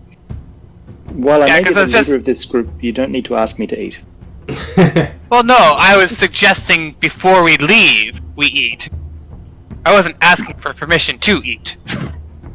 I'm glad we had this discussion. Good. Alright, so the party is, if I get this right, Lex is going downstairs to socialize, Azure to work, and Isaiah to eat, and then Kyath is going out to find information on Dean, and Nayoka is staying at the bar, and Bram is helping Kyath. No, Nayoka is actually going to go into his room and he's going to start working on his wood project.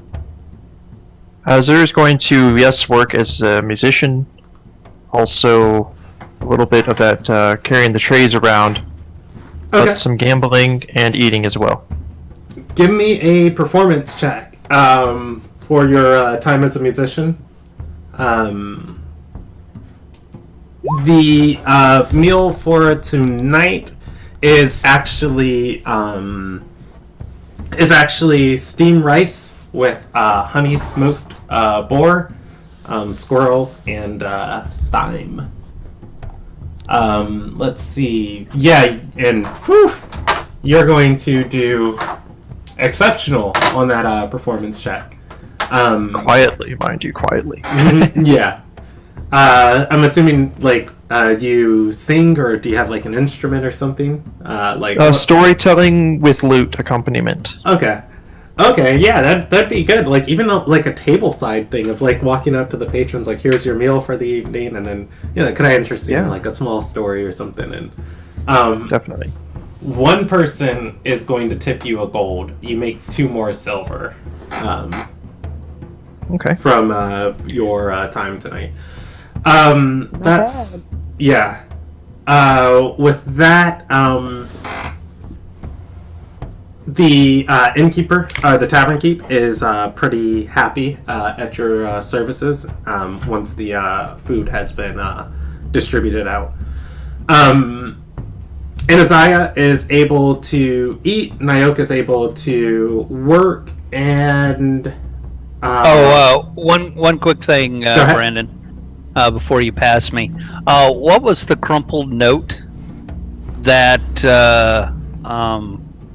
Jeff Goldblum? No, Jeff Goldblum. Anarelus. Anarelus. Does Nyoka read it? Yeah, It I was says gonna look at it. Exploding runes. I'm kidding. Reading it, it is it is a very weird message. Says engaged.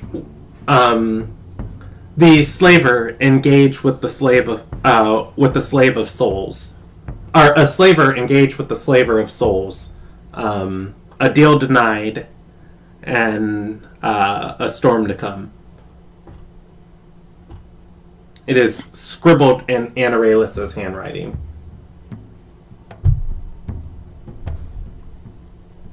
Okay. I'm gonna give that to JB. Takaya? Whenever he gets back. let him cipher that out. A slaver engaged with the trade of souls, a deal denied. A deal denied and a storm to come.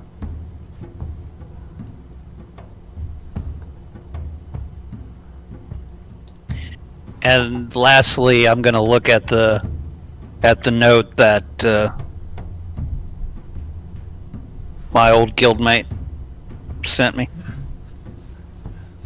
You read the letter. It is from Milani. Milani has written to you, and he said that he is serving the new and old Kayak Emperor, the true Undying Emperor. He is a prophetic man by the name of Cordus Knox, and he is leading Galkin towards a brighter future. That said, he has seen a vision of Nyoka returning, as he is often able to have brief insights into the future. Nyoka, or rather, he's not sure when it happens, but he's writing you, or he's writing to warn you that Morgan isn't who she used to be. Should you get this letter, he is engaged in the battlefields of Undar. and you should seek him out. Okay. Nyoka is going to put it back in his little pouch that he has and say, Milani was very dumb. This is not worth 50 gold. And then he's going to go back to carving his project.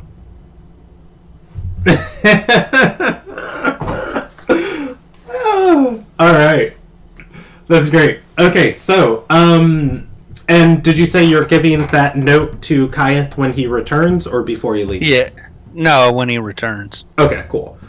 All right. So yeah, that leaves us to Bram and Kayeth. Do you guys wait for Anaziah to finish eating?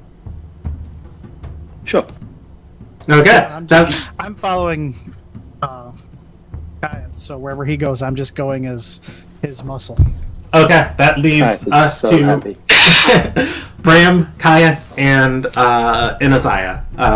As soon as Anaziah is done with the food, presumably at some point Azure will come over and help move the clean up the table. What do you guys want to do? Does Kayeth have any idea of where you can find some merchant of the ruby traders? Oh yeah, all over the city. This city is basically their stronghold. This is where their seat of power in the world is. So he'd want to go, find one which is full of them, and start asking questions. Okay. Walking out, and actually, I'm gonna roll you a percentage die. Okay. Walking outside and looking for a merchant of the ruby who can help you. How about you give me an investigation check?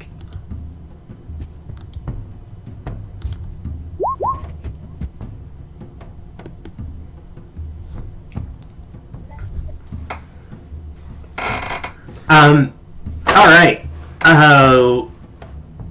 You out on the street, you are going to see a half-naked, wide-eye man. He has got a huge. It is a pendant of. It is an amulet of the Merchants of the Ruby, but it is enlarged. It is definitely worth more than a normal pendant, almost to show off status. He's walking down the street, talking with a younger, scrawnier boy. You are... let's see, what else are you going to see out on the street? You'll see another merchant cleaning up her stall for the night. She has dropped a few things and she's picking them up. She's got an amulet around her neck denoting her as a member of the Merchants of the Ruby. They are on the edge of this road and, heading presumably into the high docks. You could go deeper into the high docks looking if you want to find other people, but otherwise that's what you see immediately around you. Kayeth will go up to the fellow with the large ruby. Okay. Does he know his title at all, or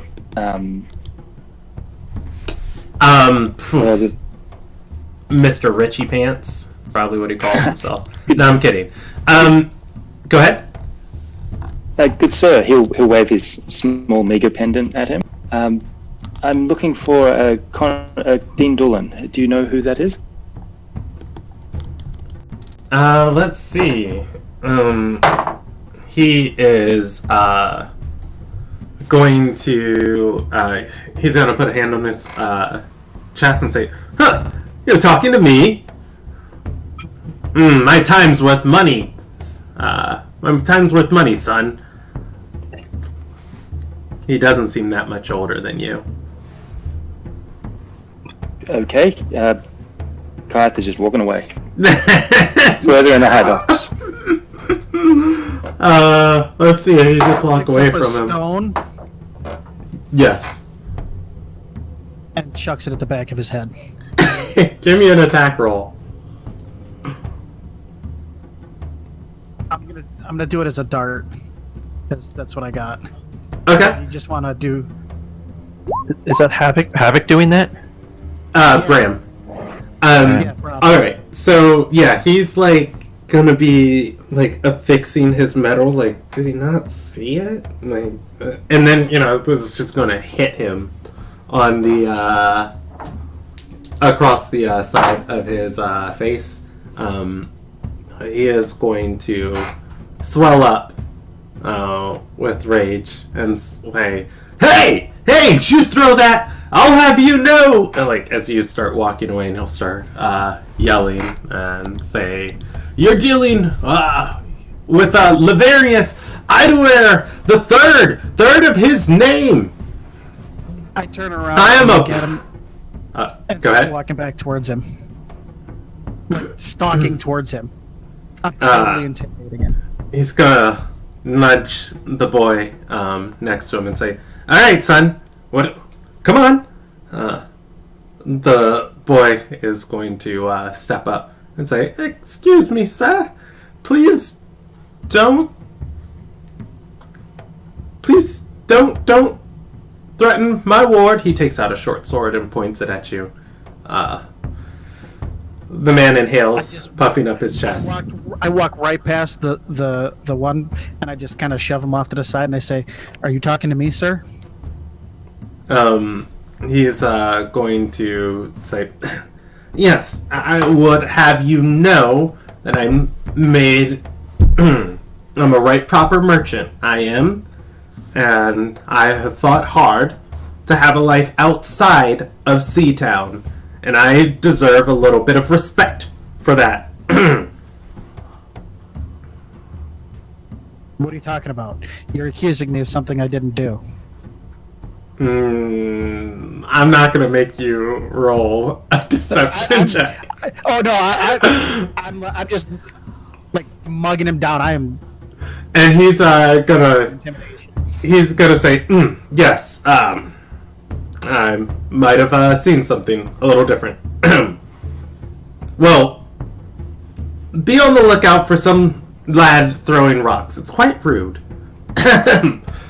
And I just look at him and I say, "You'll catch more flies with honey." And I turn around and walk away. I do it. Come on.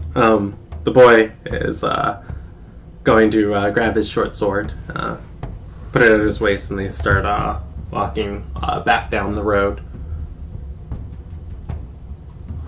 All right.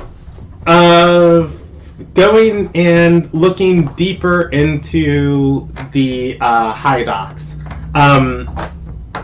There are two areas of the high docks immediately available to you guys within the walls of the city.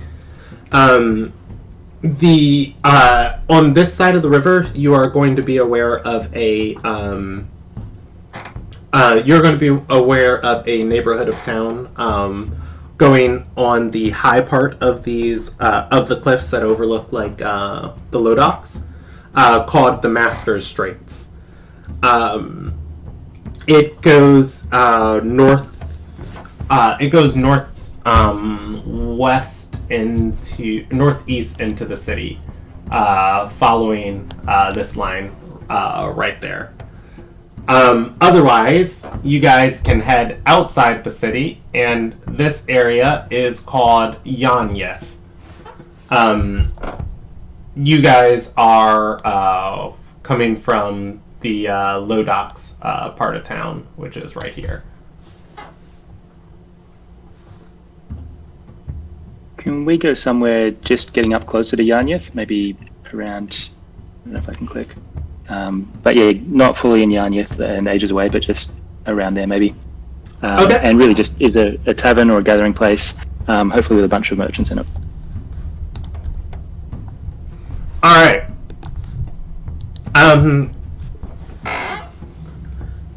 Yeah, I'm not going to make you roll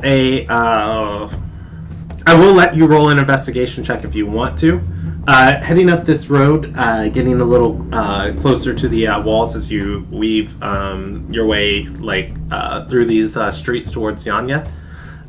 You are going to come across a alchemical shop that is closing up for the night. It's pretty late for any merchant to, for most merchants to be open. You can see inside there is a collection of merchants. They have their amulets on. Just through the window, you see they're all raising a glass of wine. Meanwhile, there is a crowd of people walking outside. Does it look like a private party or a walk-in kind of affair? It looks like it was the end of some sort of gala. Guy for wandering. Mm-hmm. Swaggering a little bit with his muscle next to him. All right. As you step in, one of the merchants is going to step up to you and say,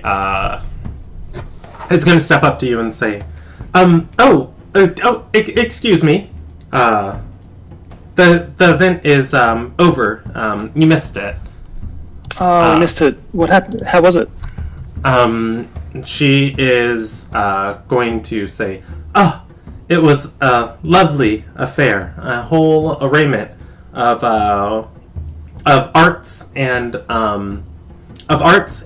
crafts and performers from Kraylor's Fist. It was quite the event. I've learned quite a bit myself coming to this. Next time, maybe.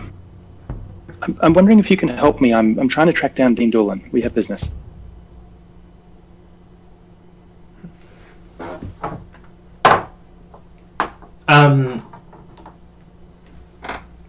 One of the women of the other merchants there, standing in the circle drinking the wine and talking, is going to look over at you as you're talking to this other merchant. She's an elf, and her name perks up at that. And she's kind of watching you, as you have the conversation. And the merchant's going to think and say, Dean? I haven't heard of that name before. But if you come back in the morning, when the shop opens, I'll have a new array of goods on sale. I will definitely do that. Does she look like she's lying? The merchant you're talking to, or the merchant that's staring at you? There's two different ones. So Since you I'm can a muscle and I'm looking around the room with a passive perception of 15. What have I noticed? The other merchant that just. Oh yeah. She wasn't being stealthy about it. Okay. But the one that is talking to you, you can roll an insight check to see if she is lying.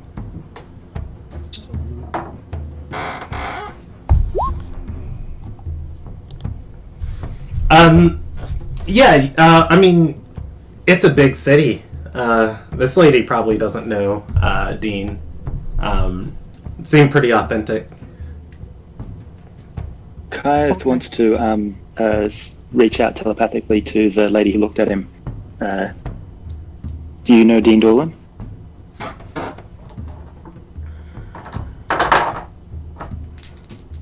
Let's see. Give me 1 second. Her expression is going to thin a little bit, and she can respond telepathically, right? Yep. And her mental voice is going to have a sting to it of disgust, of just like an opportunist and a profiteer. Despicable lady she is. I see your experience matches mine. Can I buy you a drink and we can talk about it?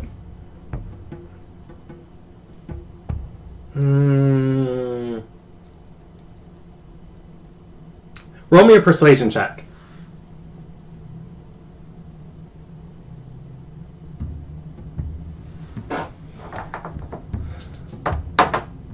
She's gonna hesitate and say, "What business do you have with her?" None that will leave her better off. You see her turn to the group she's talking to, lay a hand on one of the other merchants, laugh for a few final moment before handing them the glass. She begins walking over towards the party, at which point the other merchant that's standing in front of you is going to say, "Well, I do need funds to liquidate some of my outdated stock and try some of these new processes we learned this evening. So I'll tell you what, you come back in the morning and you'll have 40% off your first potion you buy, okay?" Interesting. First thing in the morning, 40% off. First potion? First 3 potions. She's gonna say, nope, just one. But you can buy more than one if you want. No discounts on those, though. I'll consider it. Thank you for the offer.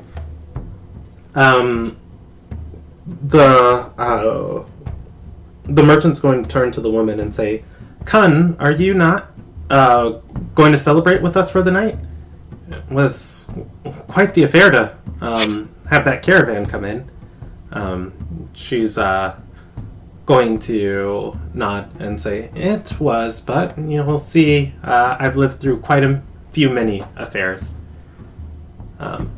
Thank you for the invite tonight, and we'll be in contact in the future." She's going to nod and walk back to the circle.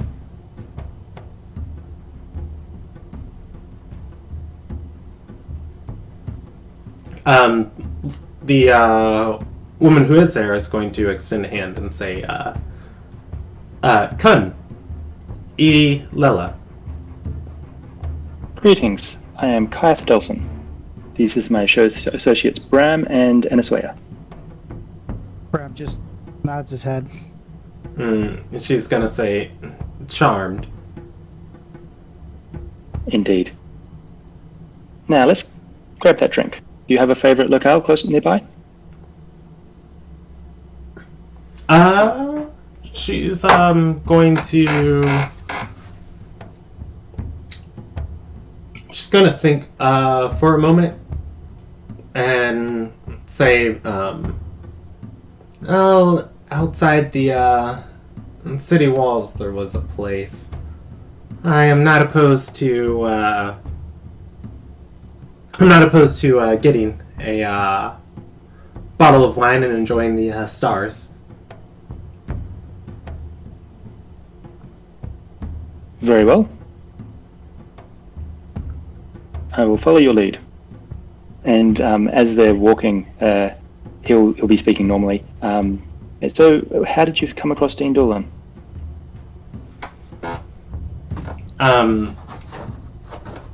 She's going to think for a moment and then say, "And I was actually in the FIS. That was where my trade took me next."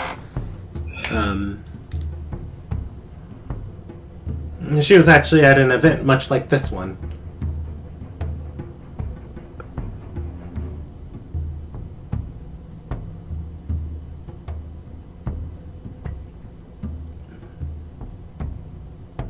And she'll say, "How did you encounter her?"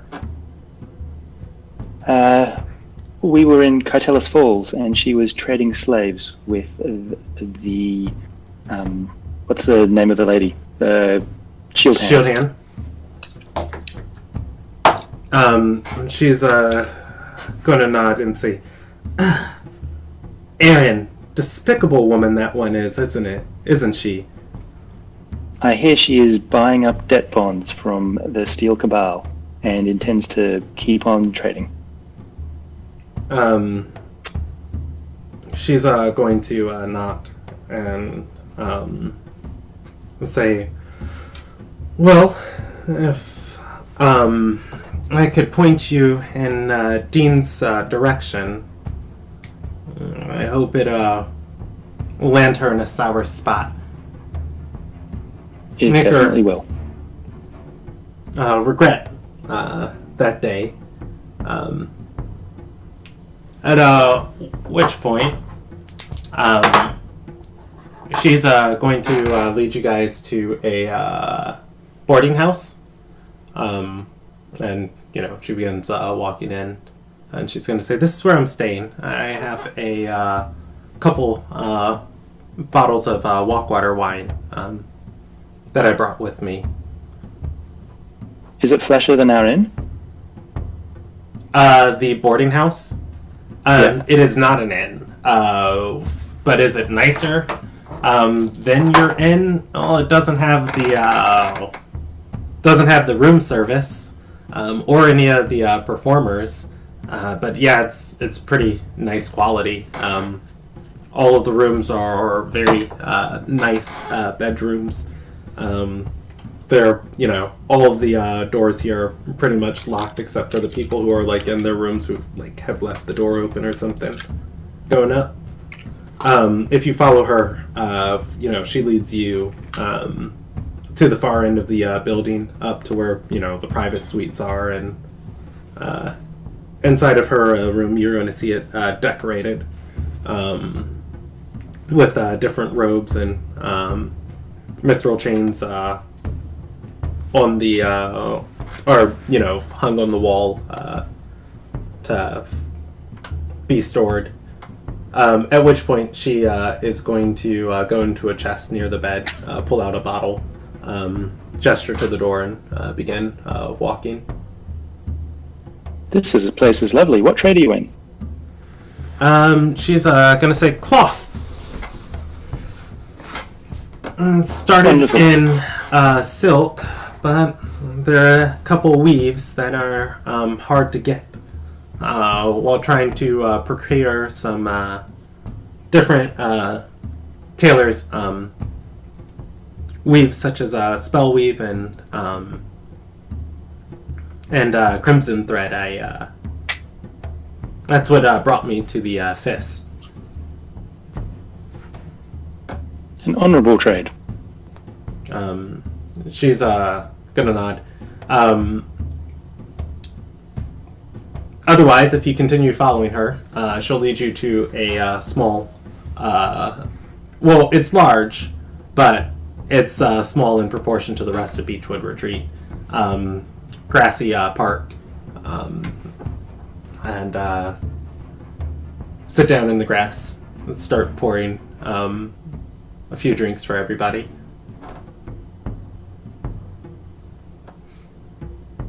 So how Okay. would we go about finding? Where can we? What direction? How can we find Dean Dooley? She's going to say, Oh. From what I know about her, she was a small-time thug inside of the docks. Got a chance to make a little bit more coin. Got a chance to make a little bit more coin, and jumped on every opportunity to do so since then. I hear she's running jobs for the Shield Hand now. Perhaps any opportunity to make more money than what the Shield Hand would pay her, she'd come running.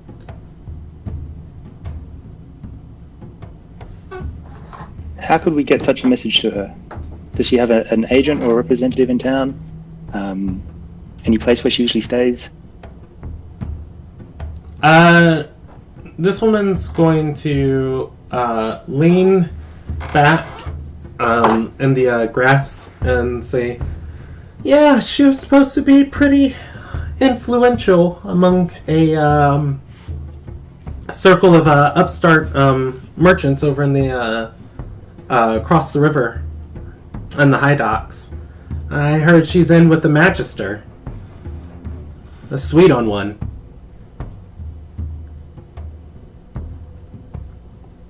In with a Magister. Which one? She rolls a history check.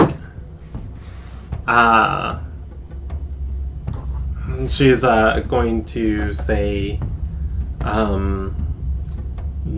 Magister Lou Cohen, I believe. I don't know the politics of the city that well. You see, I dart around this region. I don't stay put for very long, and every couple years I go back to Rion.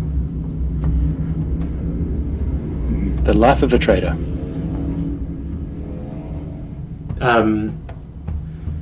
She nods and says, "Yes, I just wanted to see Beachwood Retreat one final time before I made my way back to the Walkwater to the Walkwater Temple." So you're leaving this area? She's going to nod and say, "Well, yes, the Shield Hand's crazy. This whole continent's going to become a war ground soon." And that's exactly what we're trying to stop. Tell me, have you ever heard of the Silver Sigil?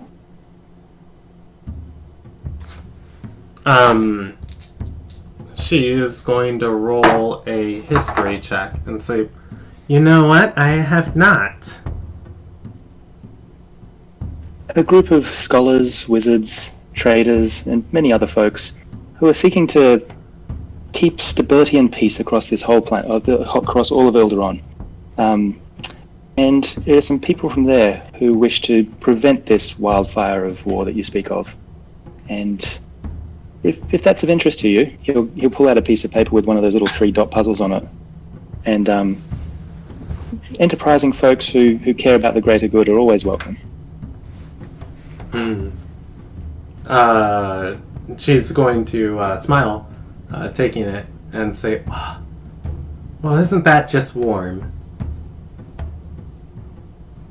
So, this is a little puzzle. If you're ever interested in learning about more and can solve this puzzle, you can find me at, and he'll leave a tavern name where they're staying. Okay. She's going to look at the paper and nod and say, "Huh. The machinations of Sarai are so interesting." She leans back into the grass, pouring herself like another drink, and then leaning back on her elbows. Do you guys have any other questions for Kun? Not from me. Kaith will just be charming and leave after they've drunk the bottle. All right. Brom just stays like 10 or 15 feet back, like good muscle does. Kaith is so happy. And as I was just standing beside Brom pretty much the entire time, just kind of not knowing what to do, but kind of trying to emulate Brom. Nice.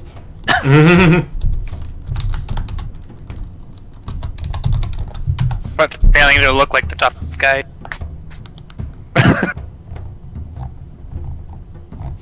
All right. The whole time Brom stood there with one hand in front of the other, crossed, just like old Italian movie or the old mob movies with a guy standing at the door. That's exactly what Brom looked like. Okay. All right. As you guys lay there sipping your wine, the town of Beachwood, the city of Beachwood, begins to glow with green light. the night sky is almost illuminated as if there was a full moon tonight. Directly over everyone's head, a green star appears in the sky. At which point, the woman's mouth is going to go wide and open with excitement, and she says, "A guiding star. Huh. Well, look at that." Whew. What sort of check is it to decipher what that means, or know what it is? Let's see. I'll say a history check on it. Do I notice a green light outside? Yeah, and this isn't like a stealthy thing. Just, if there's a window near you, you can kind of see like what's normally pale white moonlight is instead like a pale green light. Anybody walking outside, as many people would do at this time, looking up, you see this the star directly overhead. Kayeth, there are 8 historical guiding stars. They are often said to be prophetic, but oftentimes it's very hard to prove what they're prophesizing or what they're signaling. They are each of a different color. As you think on green stars, the one that comes to mind is Sarisung. It is called it is a guiding star, and it illuminates the path to freedom. Yes, that is Sarisung, the guiding star which illuminates the path to freedom. He's just trying to show off and be knowledgeable. You know what? I'll roll you a percentage die of just how impressed she is. It's just kind of like, it's been nearly a few hundred years since that star's appeared.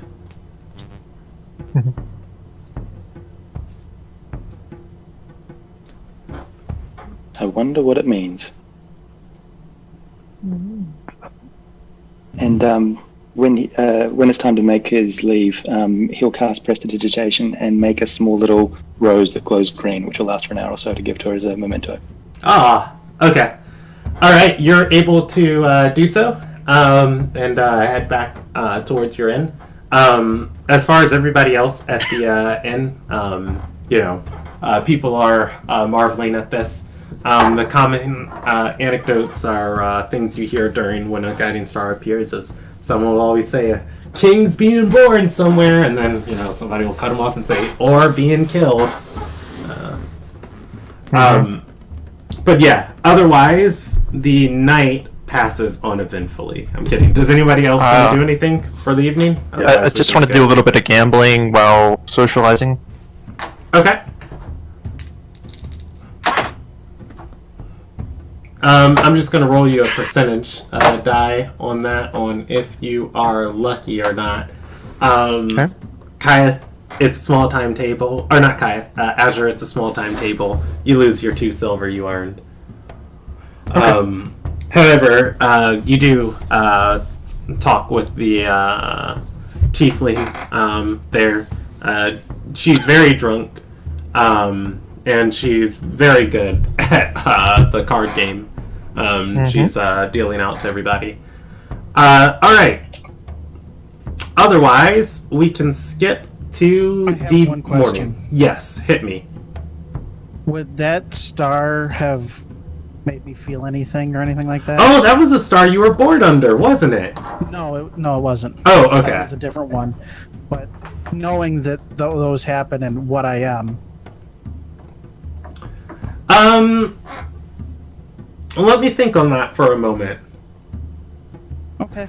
Yeah, I would say like, so you're light touch because you were born under one of these stars, and every light touched is just imbued with like a supernatural amount of bravery or just resistance to fear, and I would say, with kind of like everything that you've felt with your organization, what's going on with these past days, if anything, this is kind of like assurance as you feel that sense of boldness. Like, it's almost like a call to step up. Okay. Of like, the path can be revealed, but somebody still has to walk it. So I would say, if anything, you feel more empowered under the star. Sometimes these stars' appearances are very ominous. Fantastic. I love it. And throughout the rest of the evening and the walk home, my tattoos seem like they're just a little shinier than normal. Okay. Brandon, did I finish my wood carving project? Oh, yeah, you would be able to. Are you going to present that tonight or in the morning? I'm going to present it tonight if I can find Lexi. Okay, so yeah, as I'll say it's happening as everybody's getting ready to go to bed and turn in for the evening.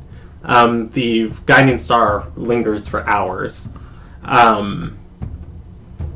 For Lex, Nyoka would be able to stop her, stop them right before they get into their room. And if you tell me how Nyoka does it, I can read what you sent me. Nyoka comes up to her and say, "I did this for you. This is better." And I'm just going to hand it to her. Okay. What so, do you give me? Lex, I have not read this description yet. I'm reading it now for the first time. So it's a black wood flute. All craftsmanship is made at the questionably highest quality a lizard folk can make. The outside is adorned with an intricate carving of some wizard fire blasting a door as a camel tries to break it down from the other side. The realism is amazingly depicted, and you swear Nyoka has witnessed this exact scene, but the lunacy of it makes you doubt yourself. On the mouthpiece is two carved jackies holding the mouthpiece in place at a precarious angle, while dual rings of opal adorn the design all the way down the flute. It is studded with a leather thong strap, allowing the artist to store tied at a pack without damaging the flute, and for easy reach. Surprisingly, the flute makes a pure, deep tonal sound, and despite all of the carvings, it is smooth and easy to play. Nyoka was not pleased at the flute that you were handed inside of Coven, and he has been carving a replacement. That's so cool. Lex is going to smile and thank him, and she's just gonna kind of pat him on the shoulder because they're very awkward and they don't know how social interactions work with normal people. Mm-hmm. So they just kind of like pat. Oh, actually, I think I only pat his shoulder. Yeah, I end up patting his elbow because yeah. I'm just like, thank you very much. All right. Does anybody, or does Nyoka want to say anything, or? No, Nyoka just kind of smiles and walks over, but he does want to talk to Kyrith when everybody goes to bed. Yeah, everybody would be returning, so Nyoka can go into Kyrith's room.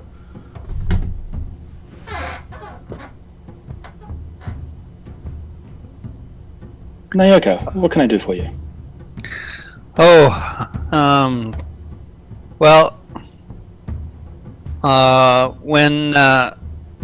When Aurelius was saying how he didn't have, Nyoka didn't believe him, so Nyoka picked his pocket.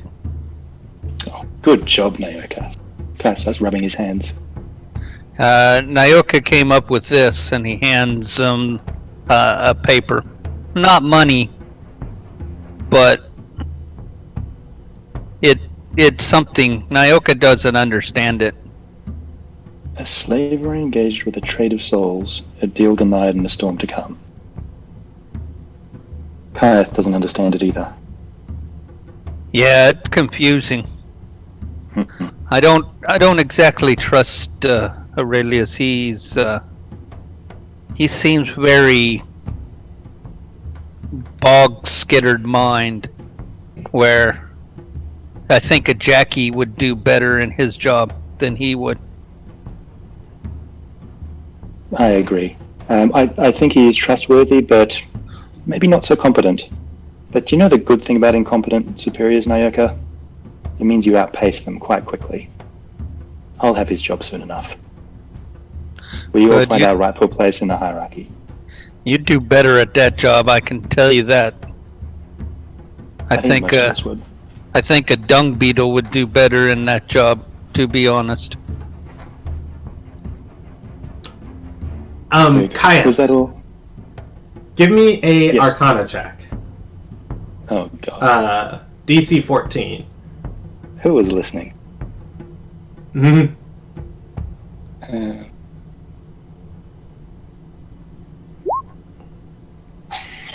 You are going to be aware that Anarelis told you guys he was going to cast Legend Lore on Dean Doolin, and it produces 3 true riddles or clues about the person or object it is cast on. You can assume that this is the riddle or clue that Anarelis got from casting on it, and probably what concerned him so much. Whatever it means, it's probably true.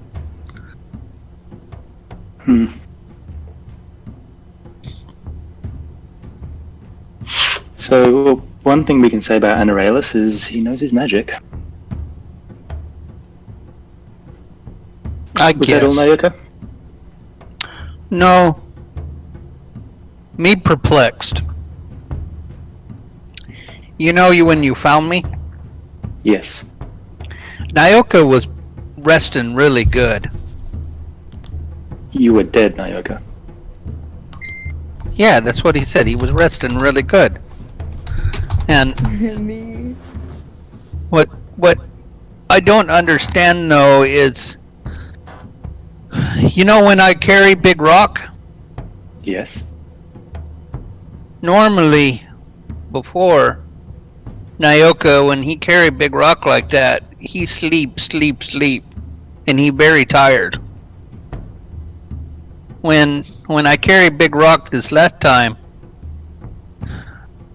me tired, but me not sleep. I tried the whole night.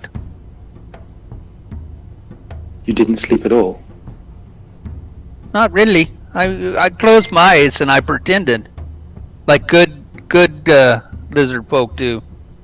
But no, me awake. Me not Maybe. understand it, because when me stay up that late, me get real tired.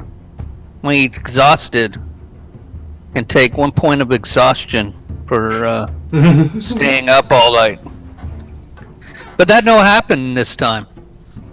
It's like I just didn't need to sleep. Also, Maybe the long sleep changed you. me not hungry like used to. Me used to eat. Now, it's fun, but I don't get hungry. Not like before.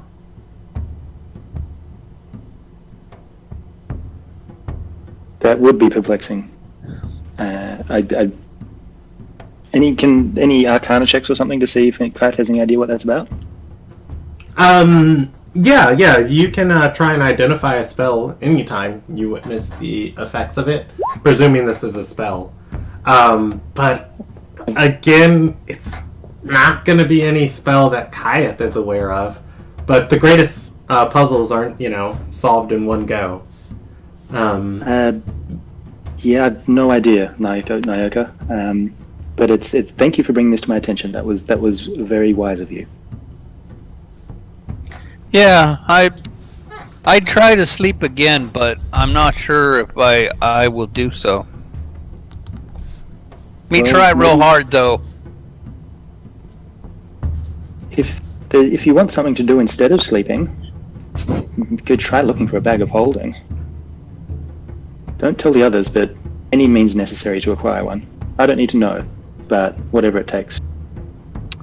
Well, let me think about it. I'm not sure I want to go out at night. It's not too safe around here. Maybe not right now. You could carve more. That was a lovely flute you gave Lex. Yeah, maybe. I got this out of Aurelia's pocket, and he shows you a rod, I guess, 6 inches of ivory. Oof. That would be worth something. Yeah, me think if I carve it up, we could sell it.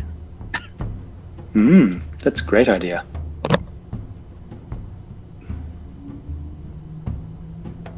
Or I can enhance some woodwork or something.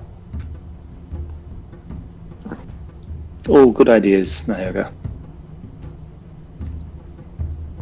Okay, thank you. Anytime. You know, there's some magic shops around here. We Yes. we remember Blue Lady went shopping for one of the guild members, and we went and got him silver swords. Maybe we can find a bag of holding there.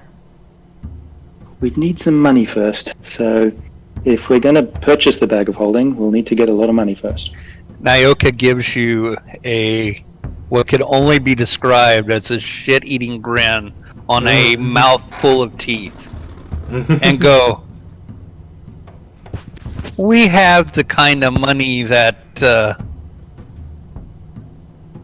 we could use. You just need to distract him first. Hive smiles back and taps the side of his nose. With that, Nyoka is going to go back to his room and hammer in a nail.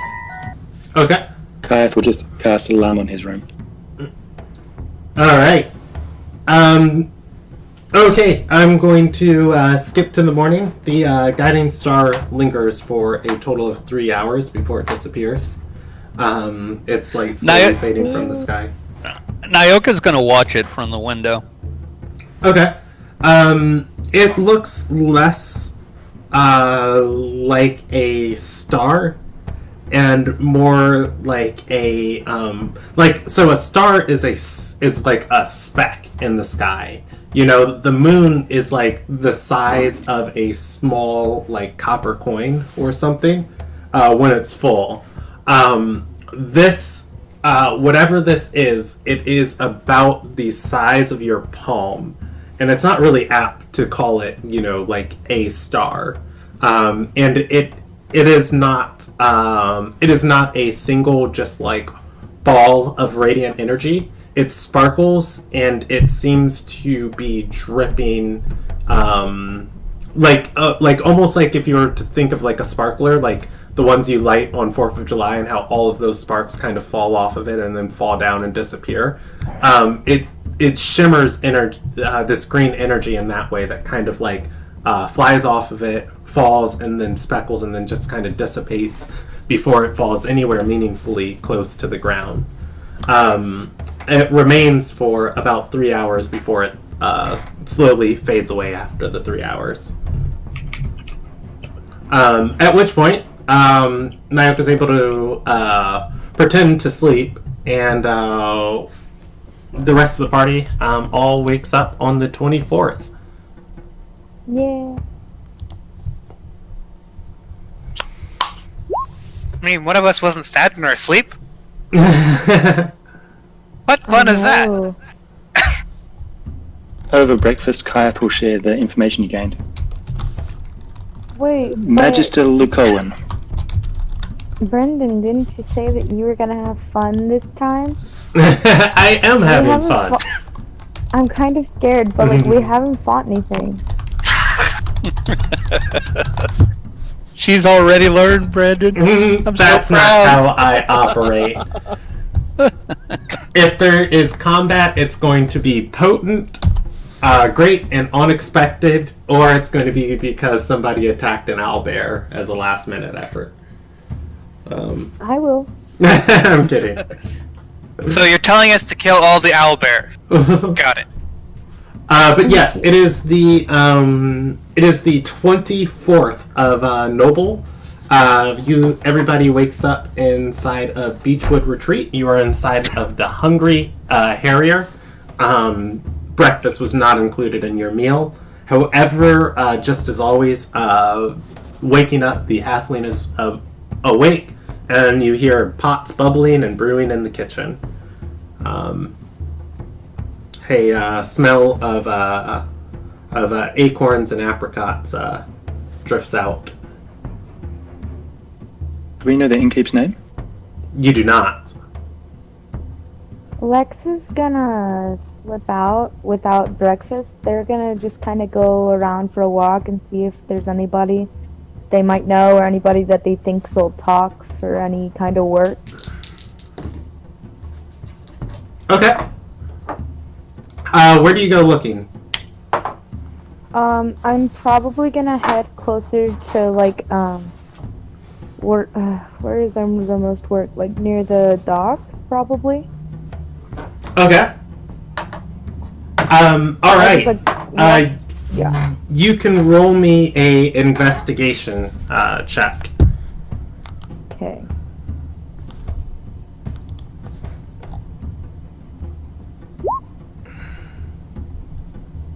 Oop, I don't think I'm gonna find anything. Mm-hmm. All right. Let's see. Any other people in the common room for breakfast? Yeah, everybody would be awake and able to do what they want. But I mean other people. Oh, are there other people? Let's see. I'll roll you a percentage die. Yeah, it's not any more populated than last night. Out of the people that were here, there are 3 people awake. Group of 2 and one other person at a table alone waiting for the breakfast to be served. Seems like the group of 2 is planning. Okay. Well, he'll pay attention now and then to the one sitting by themselves and see if he catches their eye. Okay. Alright. So, otherwise, does anyone else want to do anything? Otherwise, I'm just going to handle Lex. The last one to come down for breakfast. And when he comes down, he has a strange green glow coming from his shoulders. And what you notice is he has 2 10-foot long arms that are like astral projections just coming off of his shoulders. Did you sleep okay, Bram? Oh, yeah. This has been some of the best sleep I've had. What do you mean? You've got some green arms coming out of your back. He looks up and he's like, well, I've been blessed by the star. Nyoka looks at it and Congratulations. says under his breath, if I be blessed by the star, me want gold. All of this is much greater than gold. Are you hungry? I'm starving. All right, let's eat and make a plan for the day. I've got a name for us to find out more information. There's also a trader who's offering us a 40% off the first potion we purchase. Better be an expensive potion. All right, we'll pick a corner table. Yeah, as you guys plan, Lex. You're I going. find nothing. Yeah, well, you're gonna go looking through the low docks, and you're going to be asking. You're going to be asking around, your usual contacts, like any work, Yeah. any work being offered. Among the people you talk to, you don't notice a huge disparity, but you do notice a few of your female contacts are missing. More of your female contacts are missing than your male contacts, which is decently strange because everybody pretty much dies equally in Yeah. the low docks. That said, you're going to notice after a little while, like after you ask through Seatown, you ask through the coast, Coast Town, Cape Town, Cliff Town, K Town, heading towards the cove is when you notice you're being followed. At which point, these people are, these two guys are right behind you on the street before one calls out and says, "Hey, Lex!" Hello? Oh. Hello? One's going to walk to the other side of you, and and the first one's going to say, "Guess who I was talking to? And they said you were back in town." What do you mean? I sell your? He's gonna nod and say, "And whore's got loose lips. Should be careful what you tell him." I tried. Should've known. He never keeps his mouth shut. Another one is the one behind you's gonna say, "You still play the flute?" Yeah, I do.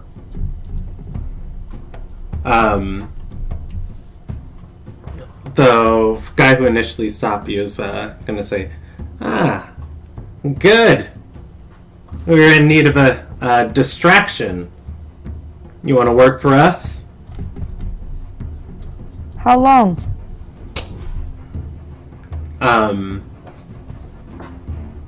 The first one's gonna say, a job. The other one's gonna say, maybe 2. First one says, all you gotta do is play your flute. Might as well. How much will I be earning?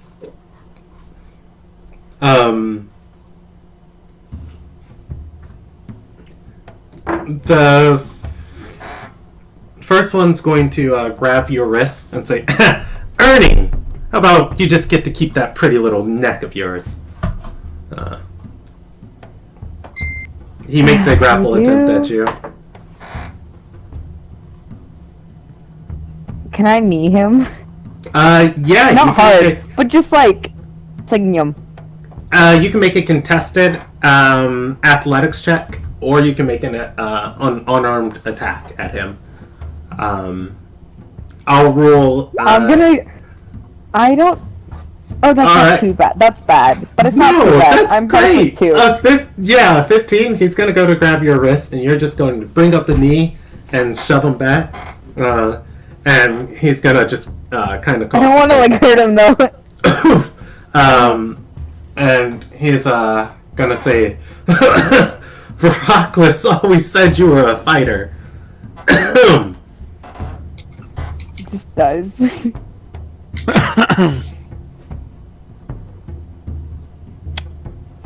How about this? You give me 1 gold, and I'll work for you all day. Now, see, here's the thing. I don't got much to do, like... These guys were thugs who were gonna stab you, but that's a really good deal. That's a really good deal.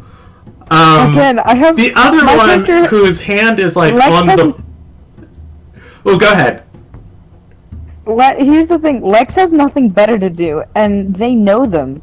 So they're like, oh... You actually don't know these two guys. I know. They know you, but yeah, you don't seem to recall them. But the other... Yeah. Fake it till you make it, bro. Yeah, that's fair. The other guy whose hand's on the pommel of, like, his weapon is gonna start laughing, like, when you say 1 gold, it's like... 1 gold? The other one is going to flip a coin towards you. It is a gold piece. He'll say, yeah. Alright. That said, at least we keep you in good condition to be a distraction. Come along. He gestures for Lex to follow. Actually, oh wow, you know what I just realized? What's up? If I were to take my mask off, I don't know how many people would recognize me. Cause like I always have a cloak and like my mask on, so like my hair's tied back and they don't see the bottom half of my face. I have a tan line. Oh my god. I mean, Lex also has like a loose reputation in this area too. More so it's like less of like the person of Lex and more of like an MO of Lex. Yeah. Well, yeah, originally, yeah. That's gonna be fun to play with. Mm-hmm. Alright, so do you follow them? Yeah, might as well. Alright, in town for 1 day and already engaged in crime. Well, look, I have a +7 at sleight of hand. Maybe I can snatch some of the stuff that they're getting, you know? Mm-hmm. Alright. Okay, so that is, Lex walks off with them. The rest of the party, let's come back to the plan. Once we have the plan, how about we end there for the night? Yeah. No more! Keep going! Play till 3 a.m. Not gonna lie.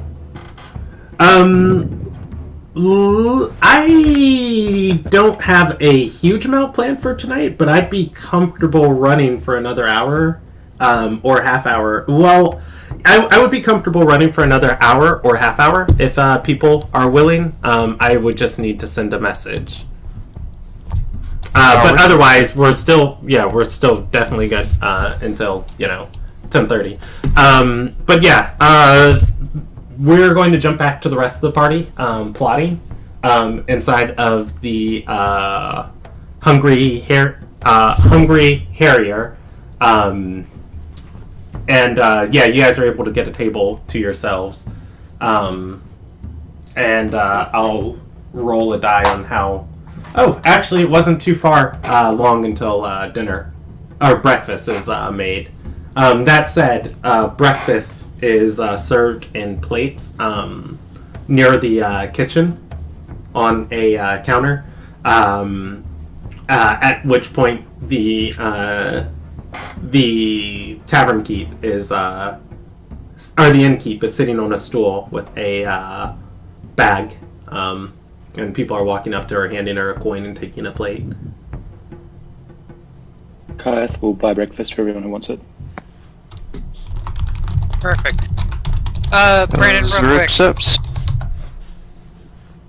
What's up? I was just wondering, because with the herbalism kit, I need to know the recipe before I can make things. Mm-hmm. Would I know any recipes yet, or? or not? With the herbalism kit, would you know any recipes? I think it comes with the recipe to make. I think it comes with the recipe to make healing potions. Let's see. Also, proficiency with this kit is required to make antitoxin and potions of healing. I'll say you have those two base things. You can make antitoxins and potions of healing. Perfect. When you get a chance, I would like to get those so I can write them down somewhere. Okay. I would say it's just going to work like a regular crafting anything. Oh yeah, no, but like the ingredients that I need for stuff. I don't want to hold up the party too much. So. And that's what I'm just going to say. Like, you can expend 25 gold and 8 hours of time. Okay.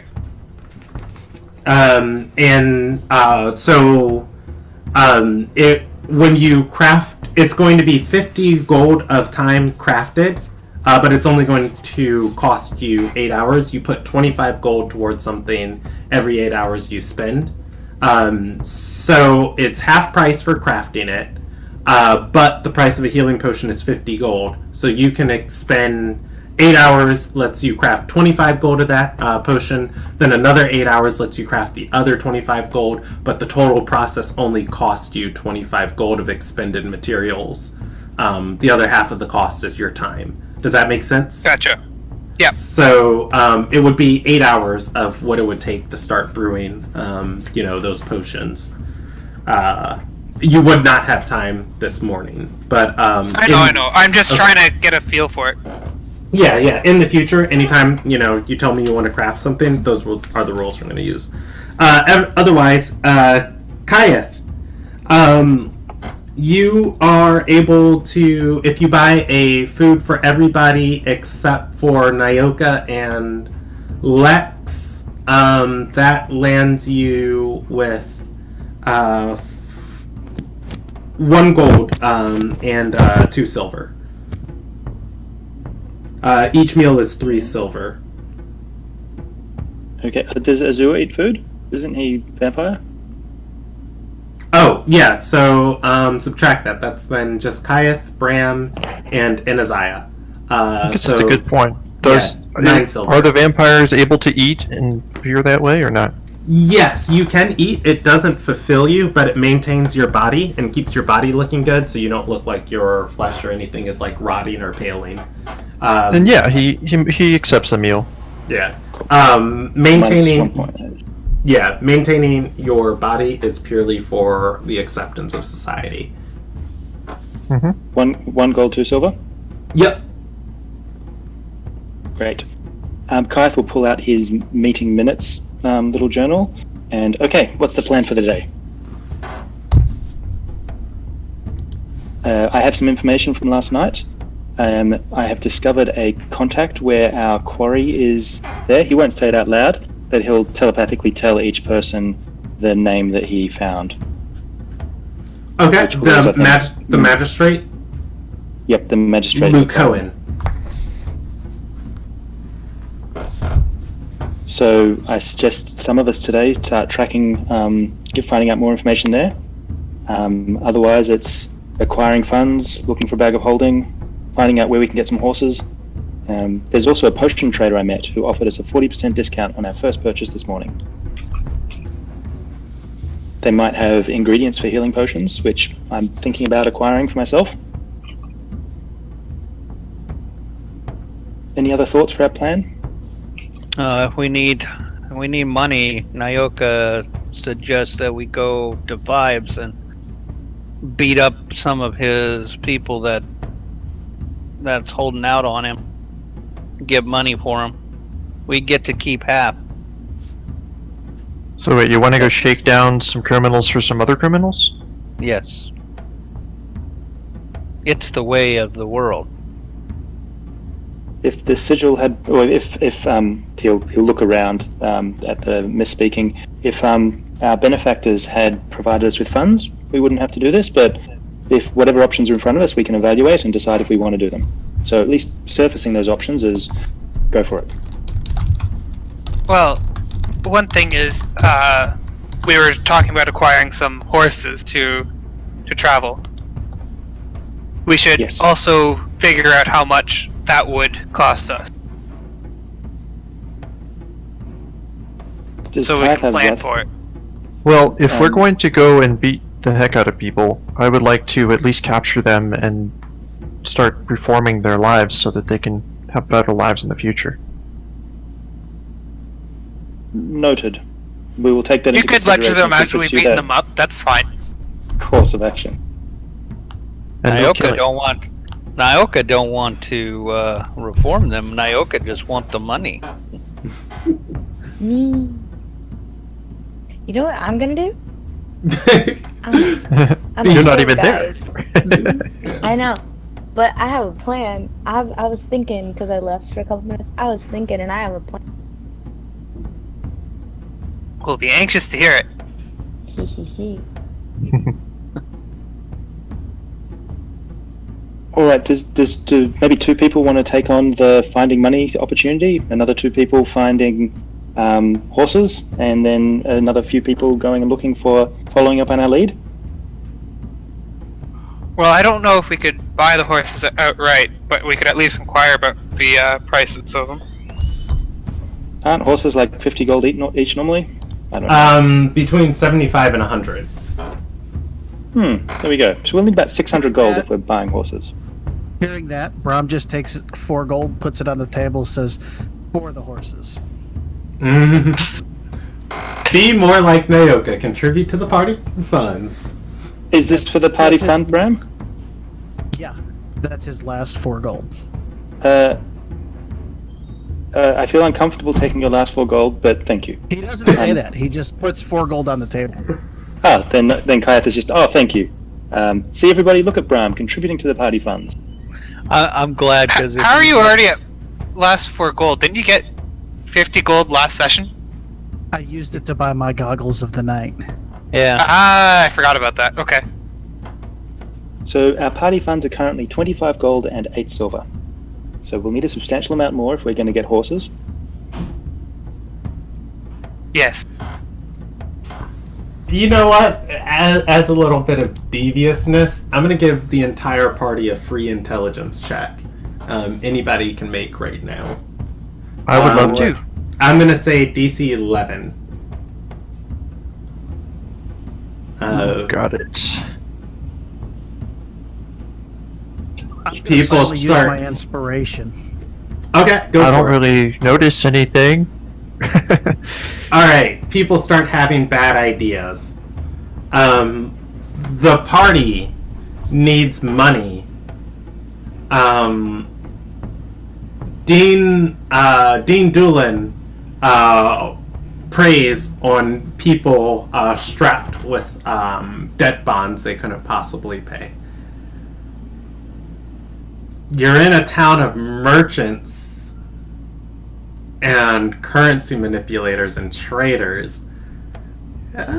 Getting into a lot of debt could solve all of your problems. Question mark.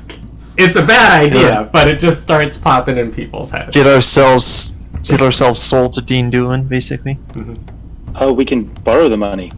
But it's very risky to take finance, because if you can't pay it back, then to Dean Doolin you go.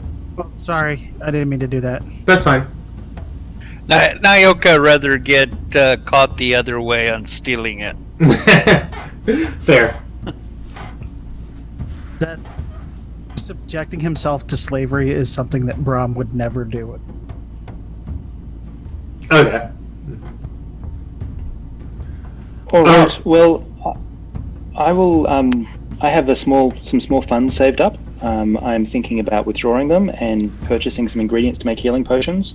It'll take time, but getting that underway now will help increase the party funds. And then I'm happy to go and inquire more about our contacts for our quarry. I would like to join you on that because I'm interested in potions and I have a few herbs I might be able to sell. Excellent idea. Nyoka takes out a crudely drawn map that he made last night. And he points. This crudely drawn map is a map that we went to with Lucilith way back in the day. Okay. That was a sigil run in Beachwood Retreat. Oh, to the bookstore. Yeah, the bookstore. Okay. He hands it to Kirith and says, "You might get more luck here. It's a place our benefactors opened." Question. Ah. Nayoka. Whose benefactors? Our benefactors. Me and Lucilith have been there before. It was really quick. Nayoka wanted more room and You're board. a thief. This sounds dangerous. So that's. Thank you for the information, Nayoka. I will consider it. So it sounds like Anastasia and I are heading to get some funds and acquire ingredients for healing potions. Yeah. What else do other people want to do? Nayoka will take, and he points to Brahm, will take Kiljani Mutu here, and we will work the fives angle. See if we can get some more money for the cause. See if you can restrain yourself from taking any more lives needlessly. No one has said anything about taking lives. We're just getting opportunities here. Whose life have we taken? And he says that so Well- incredulously, like, We have taken a There couple were- lives, but it there were wasn't at least needless. 2 guards that you've slain. It was That not could've been needless, spared. though. Okay, shh. We don't need to talk about that now. I'm not going to put that in the minutes. So Brahm and Nayoka are heading to fives to look for opportunities. Are you happy with that, Brahm? oh, absolutely. Can And you bring Azure? one back alive so that I can work with it? Who says we're gonna hurt somebody? It's just proof to me that you haven't killed them all. I want to see one alive. Okay, you hold breath. We'll do that. I think he can hold his breath for a really long time. Me hope so. All right. And, Oh, go ahead. Just Azure, do you have intentions or plans? You wish to have a negotiation for horses to buy, right? Yes. Then I will. Who can sell? I will find out. Excellent. Do you have And we any will. specific breeds or sizes of horses you're interested in? Good ones. I see. All right then. With that description, Nayoka gives you the Fonzie thumbs up move. So we'll meet back here for dinner? Or Yes. Oh, meals are good. Lunchtime if you're free. If you're not, we'll see you at dinner. Brandon, also, Yes. I want to make a sleight of hand check. Okay. I'm going to be stealing food out of Azure's plate. Yeah. I mean, you're not going to beat Asher's perception. Apparently, power. I was not that stealthy, but I was going to try. The 2 members of the party who don't need to eat, just duking it out over scraps. Does Azure I'm just stop picturing every Nayoka, or just like share with him? He'll stop him, turn his hand over, and put some food in it, and say, all you need to do is ask. Right. Nayoka has has probably a big loaf of bread slathered with like apricot and acorn jelly on it, or jam.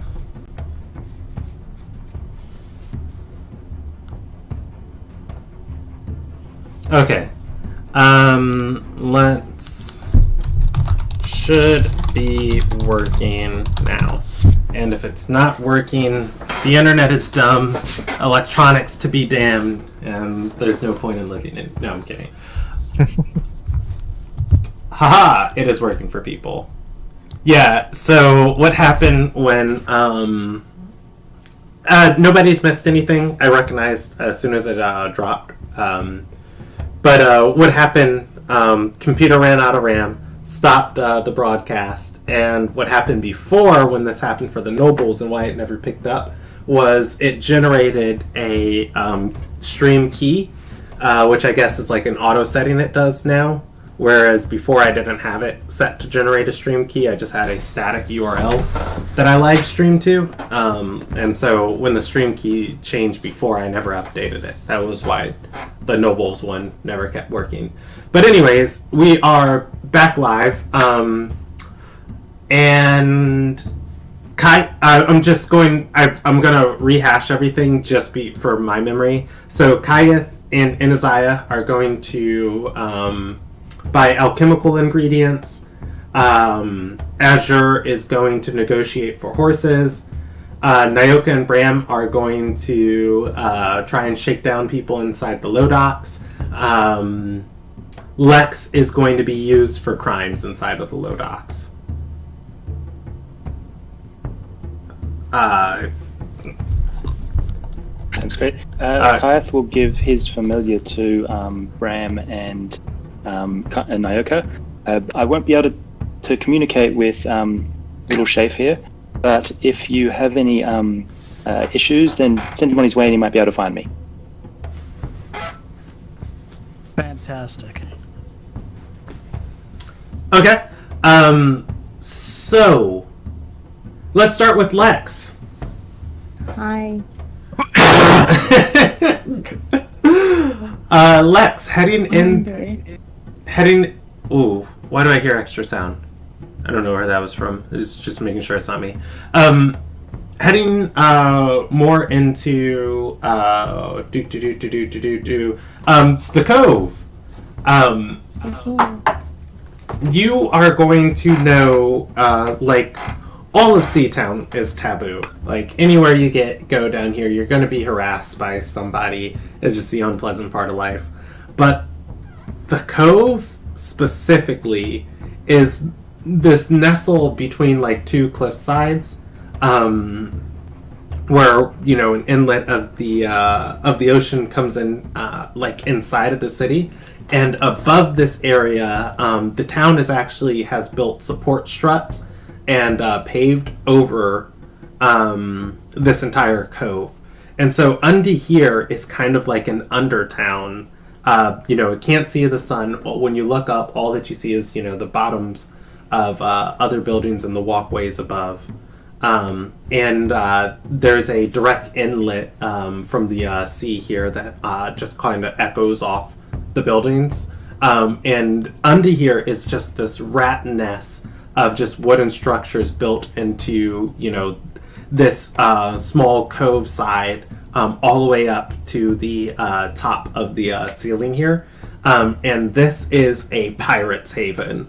Most people inside of Seatown know to give the cove a wide berth, as it's, you know, where most of the pirates hang out. As such, you are going to be led by these two guys into the cove, through the walkways and down towards where a small stone dock is, where small dinghies are tied up at a stone dock. One of the guys is going to look back at you and say, "What I don't get,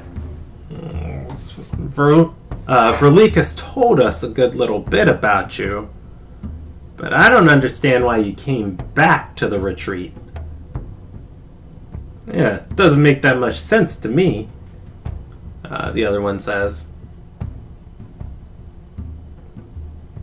Oh no. Oh, that's not good. A little high and mighty merchant not protecting you anymore? Left town for better work a couple years back. Found something that paid enough here, so I decided to come back and visit.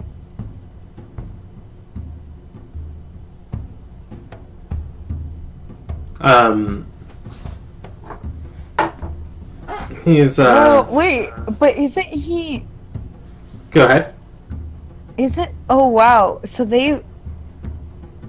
Ugh, you know what? I forgot that I wrote that he's part of the Silver Sigil. God. And now I'm like, not a Silver Sigil, but the red guys, the Ruby Merchants. And I'm like, oh my god, it all makes sense in my brain. Oh. I wrote that, but I didn't remember. Okay. Anyways, continuing.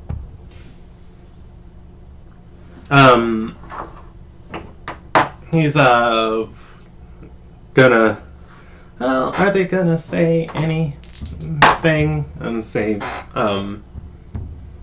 Oh, one of the guys is, gonna speak up and say, you know, a lot of pretty, beggars on the street. And, the other one's, gonna, nod and say, yeah. But, a lot of them going missing lately, too. It's a little bit of suspicion. Might be quite lucky that we found you when we did. As you guys get to the bottom of this walkway, overlooking like the last tier of it over the dock, he's going to pull Lex aside and say, "No, you see, down there is a nice little storehouse. Some of the Ironwind pirates just got off with quite a big heist. Heard they're or quite a big bounty or booty. Heard they're bringing it into town to trade. You know, these lasses spend all day and all night at sea. You just give them a little something to look at, and then distract them with your flute. We'll get on the dinghy and get what we need out of their stuff, and we'll all be on our way." The other one's going to look at you and say, "Think you can manage that, Lex?" And by "think you can manage that, Lex," I mean he opens his traveling robes, revealing, you know, his the leather armor underneath them, and on his trousers, you know, the hilt of his weapon. I take out one of my daggers and my flute. Yeah, sure I can. It's not like it's the first job I've ever done. Alright. They head down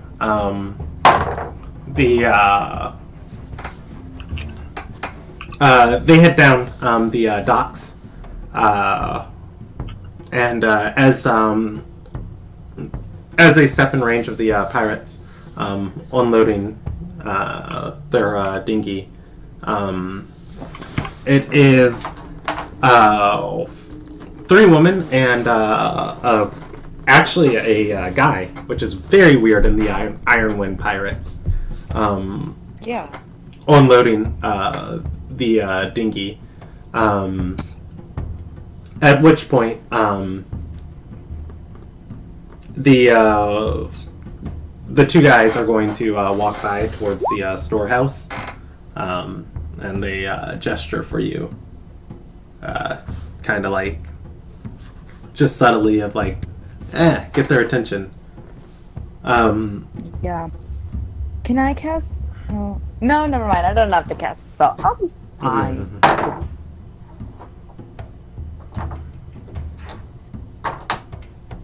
I don't know. I tapped on Copperhead. I didn't. That's fine. Sorry. Yeah, no, that wasn't for that. I just tapped on it and I don't know. How about you give me a performance check? Oh, yeah, or that. Performance? I don't. Very good. Because I haven't had good luck. Oh, 16, not too low. Okay. What is It's the Lex highest I've had doing all to night. distract them? They're just playing a tune on their flute, and also kind of chucking rocks at them when they don't look at them. When they're like turning around to like get back to work, they just kind of like, and it's not really meant to hurt. It's just meant to like annoy them and get their attention. Okay. Let's see. As Lex starts playing, they're going to be busy unloading their dinghy. At which point, they like go back to it, and Lex throws something at them, and one of the women, it's going to take notice, and then she's just going to tap the other one and say, Desus, unload the cargo. I think the rest of us can enjoy a small little show. Oh, what are you doing down here? As the other three walk up to you. Watching as Lex distracts them, they try a little bit to flirt. A couple of them just enjoy the song and have like a little dance. Looking over them at the dinghy, Lex can see that the two men have waded into the shallow water, their shoulders barely sticking above the surface as they move under the dock, climbing into the boat. When they them out. You can, but you notice they grab the woman off the boat and pull her. One pulls her under the water. The other one, climbs onto the boat. They rolled pretty well on their stealth check. If he kills the poor girl, then I'll rat them out. But like, if they're just capturing her and they're gonna give her back, like, it's none of my. I don't like that noise. There's blood in the water, and it's going out with the current. You don't see her body. I'll wait a little longer. At which point, the man on the boat is going to give you a thumbs up, pocketing a bag before they both jump back into the water. And I'll roll them another stealth check. Oof! One of them's gonna make a splash.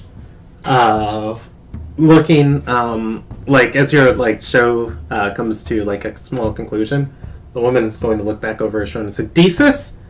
The woman is not on the boat. One guy.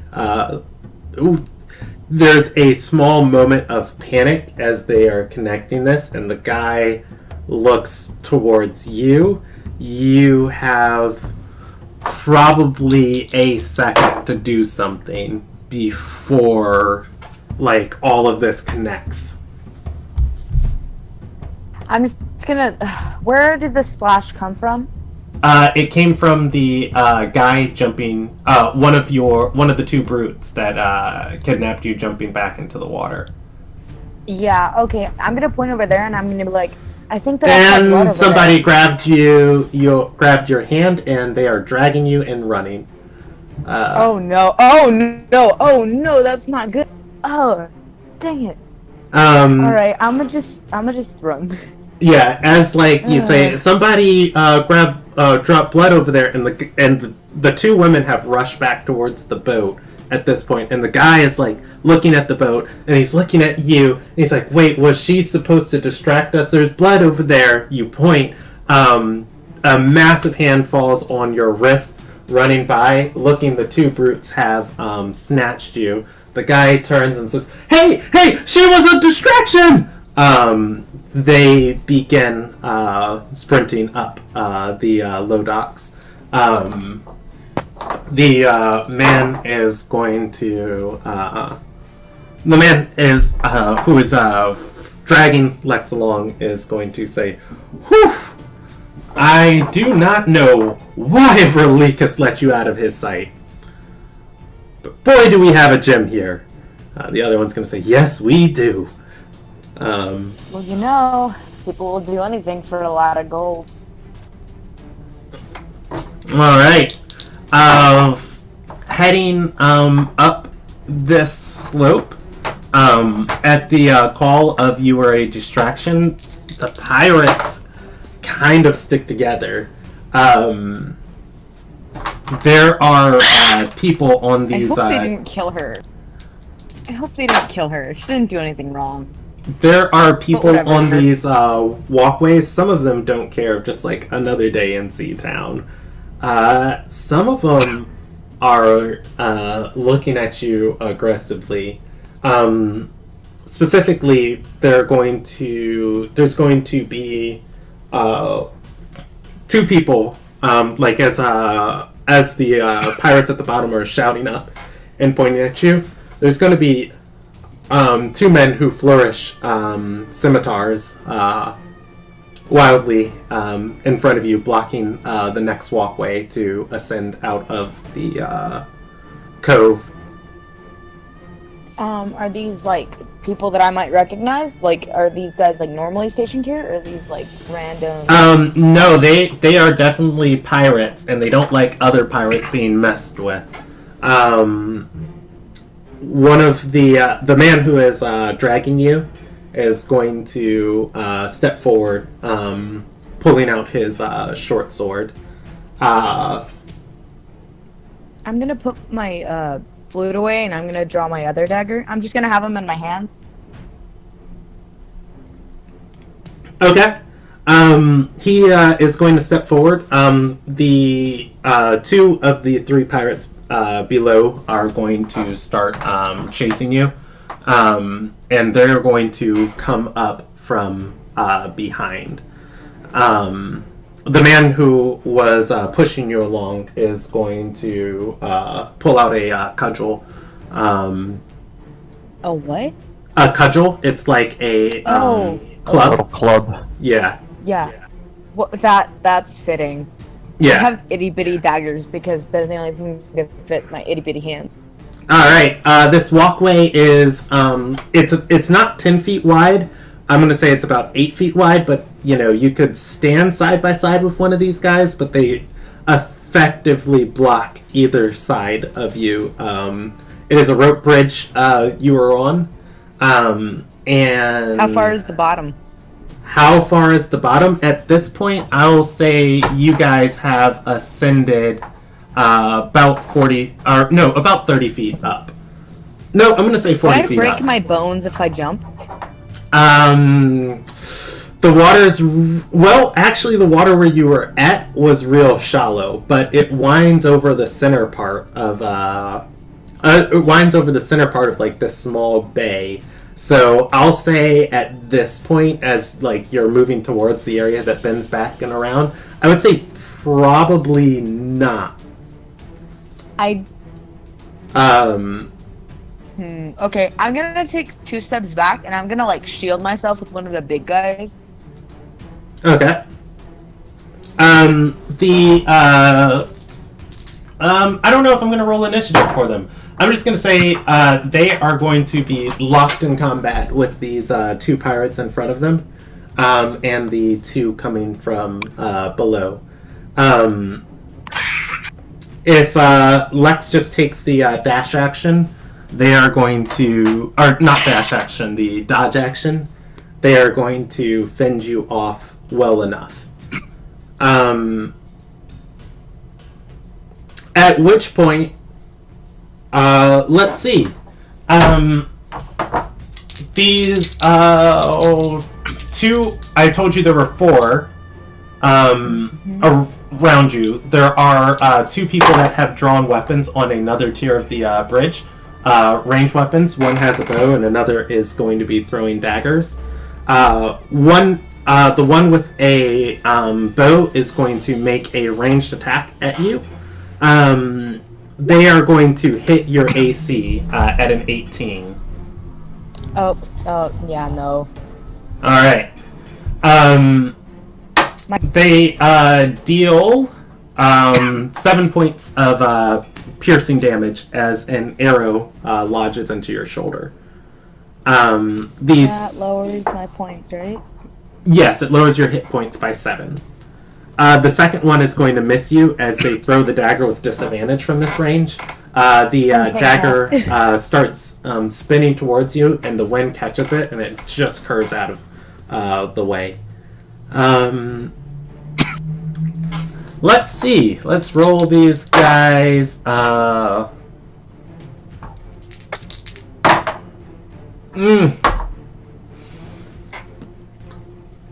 So these guys are not faring well in this. Guys aren't faring very well in this combat. However, I think what he is going to do, the brute behind you is going to flourish his sword at, one of these female pirates that has chased up here, and just catch her in the side with it, and she's going to step back, and he's going to shove, the other one, pushing her back, and he's going to turn to Lex, and he's going to pull out the small bag he got off of their boat and say, Verlicus will be looking for this. Get it to the transports to Eodothia. We'll find you there. He shoves it in Lex's hand, and Okay. Woohoo, I guess. At which point, Yay. the other one, does he have enough of a break in combat? The other one is not going to have enough of a break in combat to help you. The one who gave you the items is going to look up and say, "Ugh, if I don't get stabbed to death on this bridge, I'll help you climb to the next one." The pirates are going to recover from their wounds and stand back up and approach him. At this point, I think I am going to roll initiative, if that's okay with you. Just because I need to know what happens when, on if he's able to help you out of here, or if you're captured by pirates, from one prisoner to the next. All right. Wow, I like to spend my time in prison, I guess. Constitution, right? No, initiative is going to be on the top of your sheet. Center. Oh, yeah. So, let's see. I'm just going to roll 5d20. Wait, there's 2 thugs, 2 female pirates, and 2 swashbucklers. So, actually, I'm going to roll 6d20, and I'm going to take them in that order. Okay. And I'm not... Okay, yes. I'm not going to add any initiative, or I'm not going to add any bonuses to this. So the thugs are moving at 12 and 16.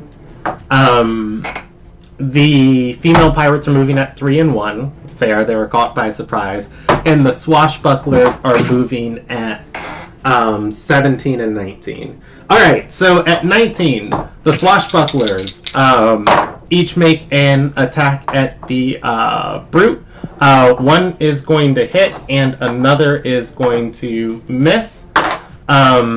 They are going to deal 5 points of damage to him. I am rolling that he is bloody. The 17 is going to make 2 attacks. One is going to hit, one is going to miss, dealing another 5 points of damage. They cut into the brute in front of you. Let's see, the next is the 16. I'm going to roll, that's the one that just got cut into. He is going to make 2 attacks of his own, targeting one of the swashbucklers in front of him down, and he is going to hit and miss. He has a short sword. He deals d6 plus 3 damage. He deals 3 points of damage. I'm rolling that pirate is also bloodied. Alright, that's the 16. The 12 is the other brute. Behind fighting the 2 pirates, he is going to miss. Wait, no! He's not missing. That's what I needed to know. He is going to, as they turn to attack him, he is going to instead grapple you and hoist you up to the next bridge. That is the 12 mark. Oh no, that's the 16 mark of initiative. The 12 mark of initiative is the other brute's turn. He is going to slash towards the swashbuckler, and he's going to hit once. He deals 7 points of damage. I'm rolling that swashbuckler is bloodied. That said, it's your round on initiative at 9. You have been grappled and hoisted up to the next tier of this walkway. Okay. I'm gonna try and reach up and get there. You are able to do so. You can dash the cliffside that leads back into Clifftown. Would be, I'd say, 2 rounds of dashing and not dying to arrows. Yeah, I guess. Alright. You are lifted up. Pirate number 1 is going to attack at the one that lifted you. Gosh, everybody's rolling 2 on these D8s. She pulls out holding her stomach, she is going to stab the rapier into your friend as friend, I say in quotation marks. Well, yeah. Friends in low docks, they pretty much kidnap you. That's how life works around here. You make friends. She deals... I'm not gonna lie, my character's probably kidnapped a couple people on purpose. Yeah, she deals 4 points of damage to him.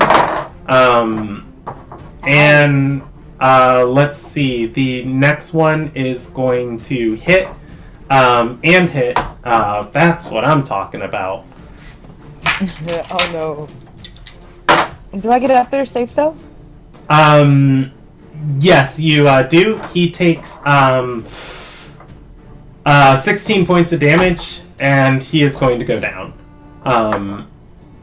At which point, I did not roll the dagger thrower and the archer's initiative. They are going to reload their weapons. They're moving at 15 and 11 on initiative this round. Alright, I'm not keeping up with those other initiatives because they don't matter.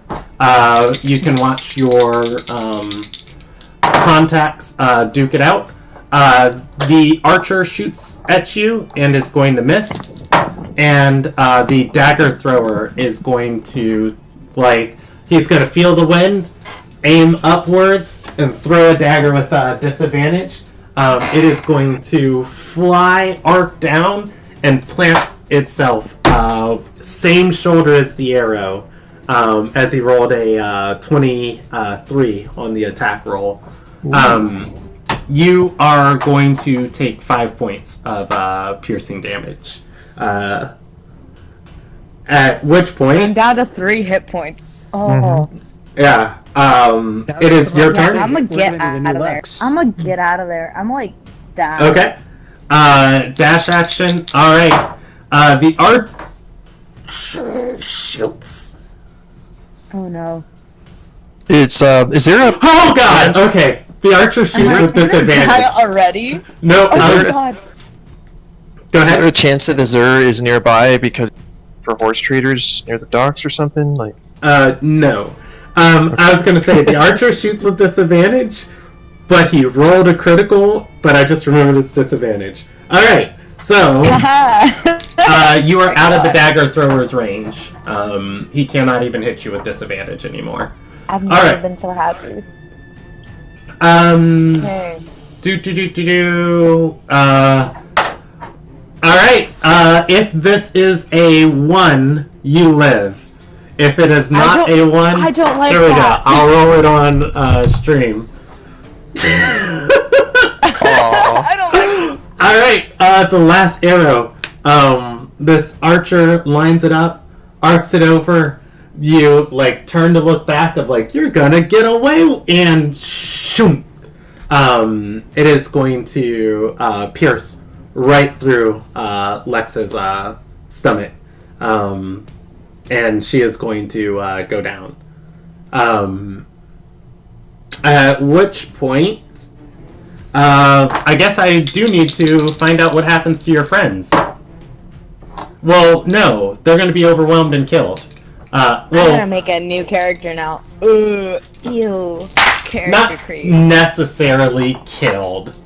Alright, so let's Enjoy. see. I'm going to say it's definitely 2 rounds before any of the pirates can get to you. Go ahead and roll me 2 death saving throws. Oof! Oof! I'm still gonna die. Oh my god. Alright, so here it Lord, is. buddy, like, get over here, please. we don't know where you are. No one knows where you are, and One of I'm the in the wrong pirates is going to be able to get up to you, and they definitely want to know what's going on, where there's friends at, and they are going to try and stabilize you so they can ask you questions. Please, thank you. are stabilized. Woohoo!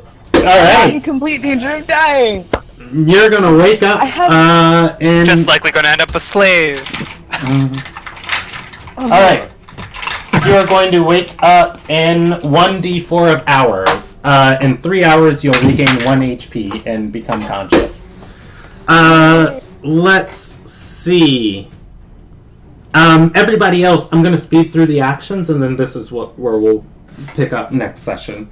Okay, so Kayeth heads to the alchemist shop to buy an With item. Isaiah. Oh, with Inaziah. Before that, Kayeth wants to go to the Merchants of Ruby Bank and withdraw his life savings, so trade 1 loot point for the gold and ruby option. Okay. You are able to do so. Now he's got some capital. Then he'll go to the alchemist shop. Okay. Heading to the alchemist shop. Let's see, I had their loot up on my screen. Okay. You are going to be able to buy, any alchemical ingredients you need here. Among the potions they're going to have completed, they're going to have a think, Brandon, think potion of healing, obviously, a greater potion of healing. They'll have a potion of heroism. They'll have 3 things of antitoxins brewed up. They'll have definitely like a couple bottles of wine too. Never know when you'll need that. And then on top of that, they'll just have they'll have at least every ingredient that I listed on the alchemical ingredient page on the wiki. At least 2 doses of each of those in stock, except for the walkwater thistle. What's the exchange rate for ruby pieces for buying potion supplies? Here, they are going to trade a little bit better than gold. You can say each ruby piece is worth 1.3 gold pieces.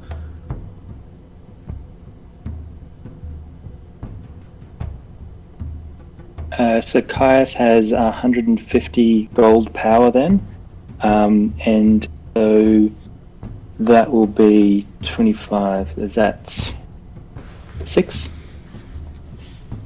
He'll buy 6 things, 6 healing potions worth of ingredients. Okay. Alright, so yeah, you're able to buy so 25 gold, worth, and you buy all of the different ingredients, and Isaiah still has to spend time crafting all of them up. Otherwise... Any discount, perhaps, from the 40% thing? She said off a potion, but she will give it to you on the first purchase. So, let's see, your first bundle of herbs... and I'm only speeding through this because I didn't realize how much time I spent on that that fight. So the first bundle of herbs costs you 15 gold, as she gives you a discount on it. Right. The herbs, the vial, etc.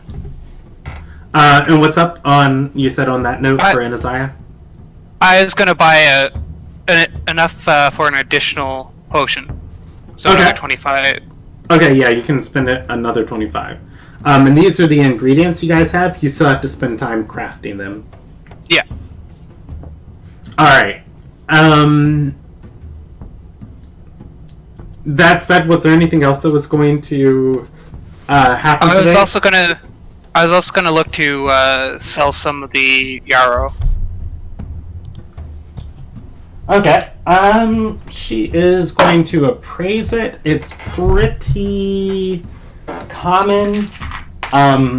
For what you have. Still fresh though, seeing how we picked it yesterday. Yeah, for what you have, she'll give you 4 gold for it.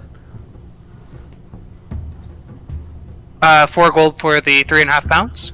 Or the for 3/4 pounds? 3.5 pounds. No, 3/4 pound. 3/4 pounds is what pounds. it is. Okay. Sorry. Yeah, she'll give you 3 gold for half of it. Okay.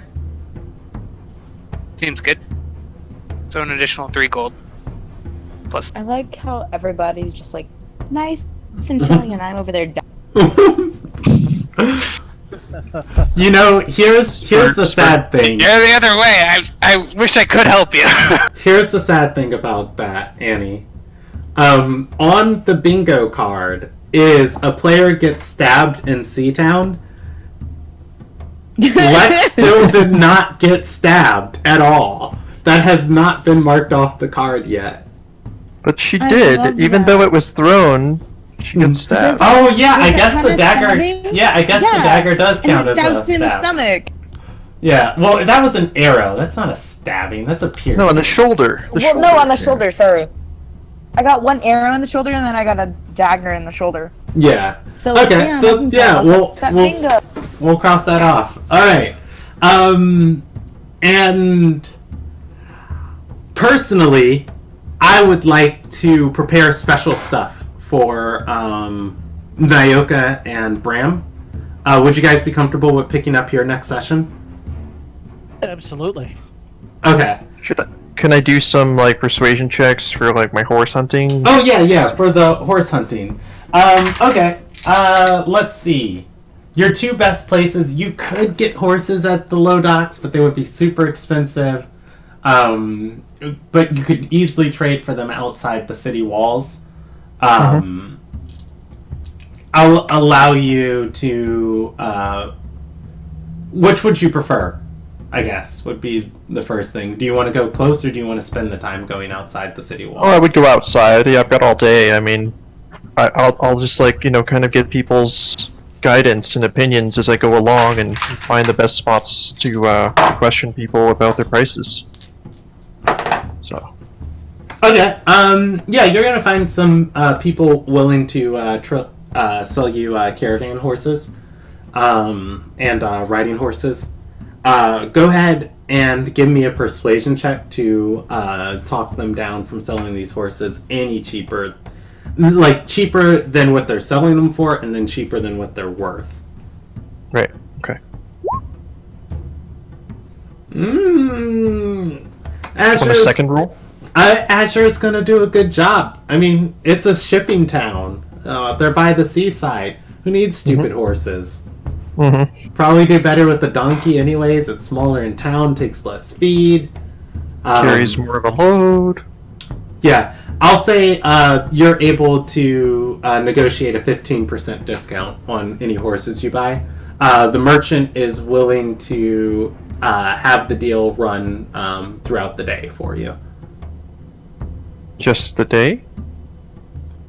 So far, I mean, who knows if these horses are going to survive till tomorrow? People die every day in low docks. Okay, and we'll end there for the night. So close to bingo tonight, guys. Real close. But it's fun having this back. We're going to have more bingo cards in the future, and people can pick and choose the ones they want to use. I'm just going to say definitely good session all around. There was important information revealed tonight. You guys read Anna Raylis's the clue that he got about Dean Doolin. Religus is alive? ? And doing stuff in on Galkin. For No, Lex. he's not even from Galcom. He's not from here. Yeah. But I completely forgot that he was part of the merchants. Like, my brain just went, nope. Mm. And now I remembered, and I was like, oh my god, no wonder he's here. Oh, I'm gonna be in so much trouble if I see him. and Oh. I sail your or oh god, how do I pronounce? Yeah, I sell your sold you out.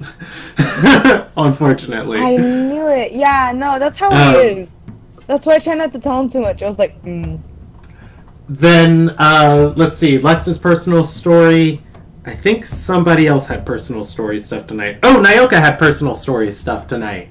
There are 3 emperors on the continent of Galkin. Cordis Knox, Elizabeth, and Morgan Darbahari. It's not going to be a very pretty place to live in the coming time. Milani is alive and working for Cordis, and Cordis is waging war on Undar. That said, Milani looked out for Nyoka and said, hey, before you go running back to Morgan, there's some things you should know. Then... What a waste of 50 gold. Any other important information exchanged tonight? Dean Doolin, you guys learned more about her. Magister Lucoan. Oh yeah, Magister Lucoan. Yeah, on where to find Dean Doolin. Why she would at all be important enough to be in a meeting with the Shield Hand. Okay, I'm gonna say that's 4 ticks of experience tonight. I'm gonna say 400 experience, and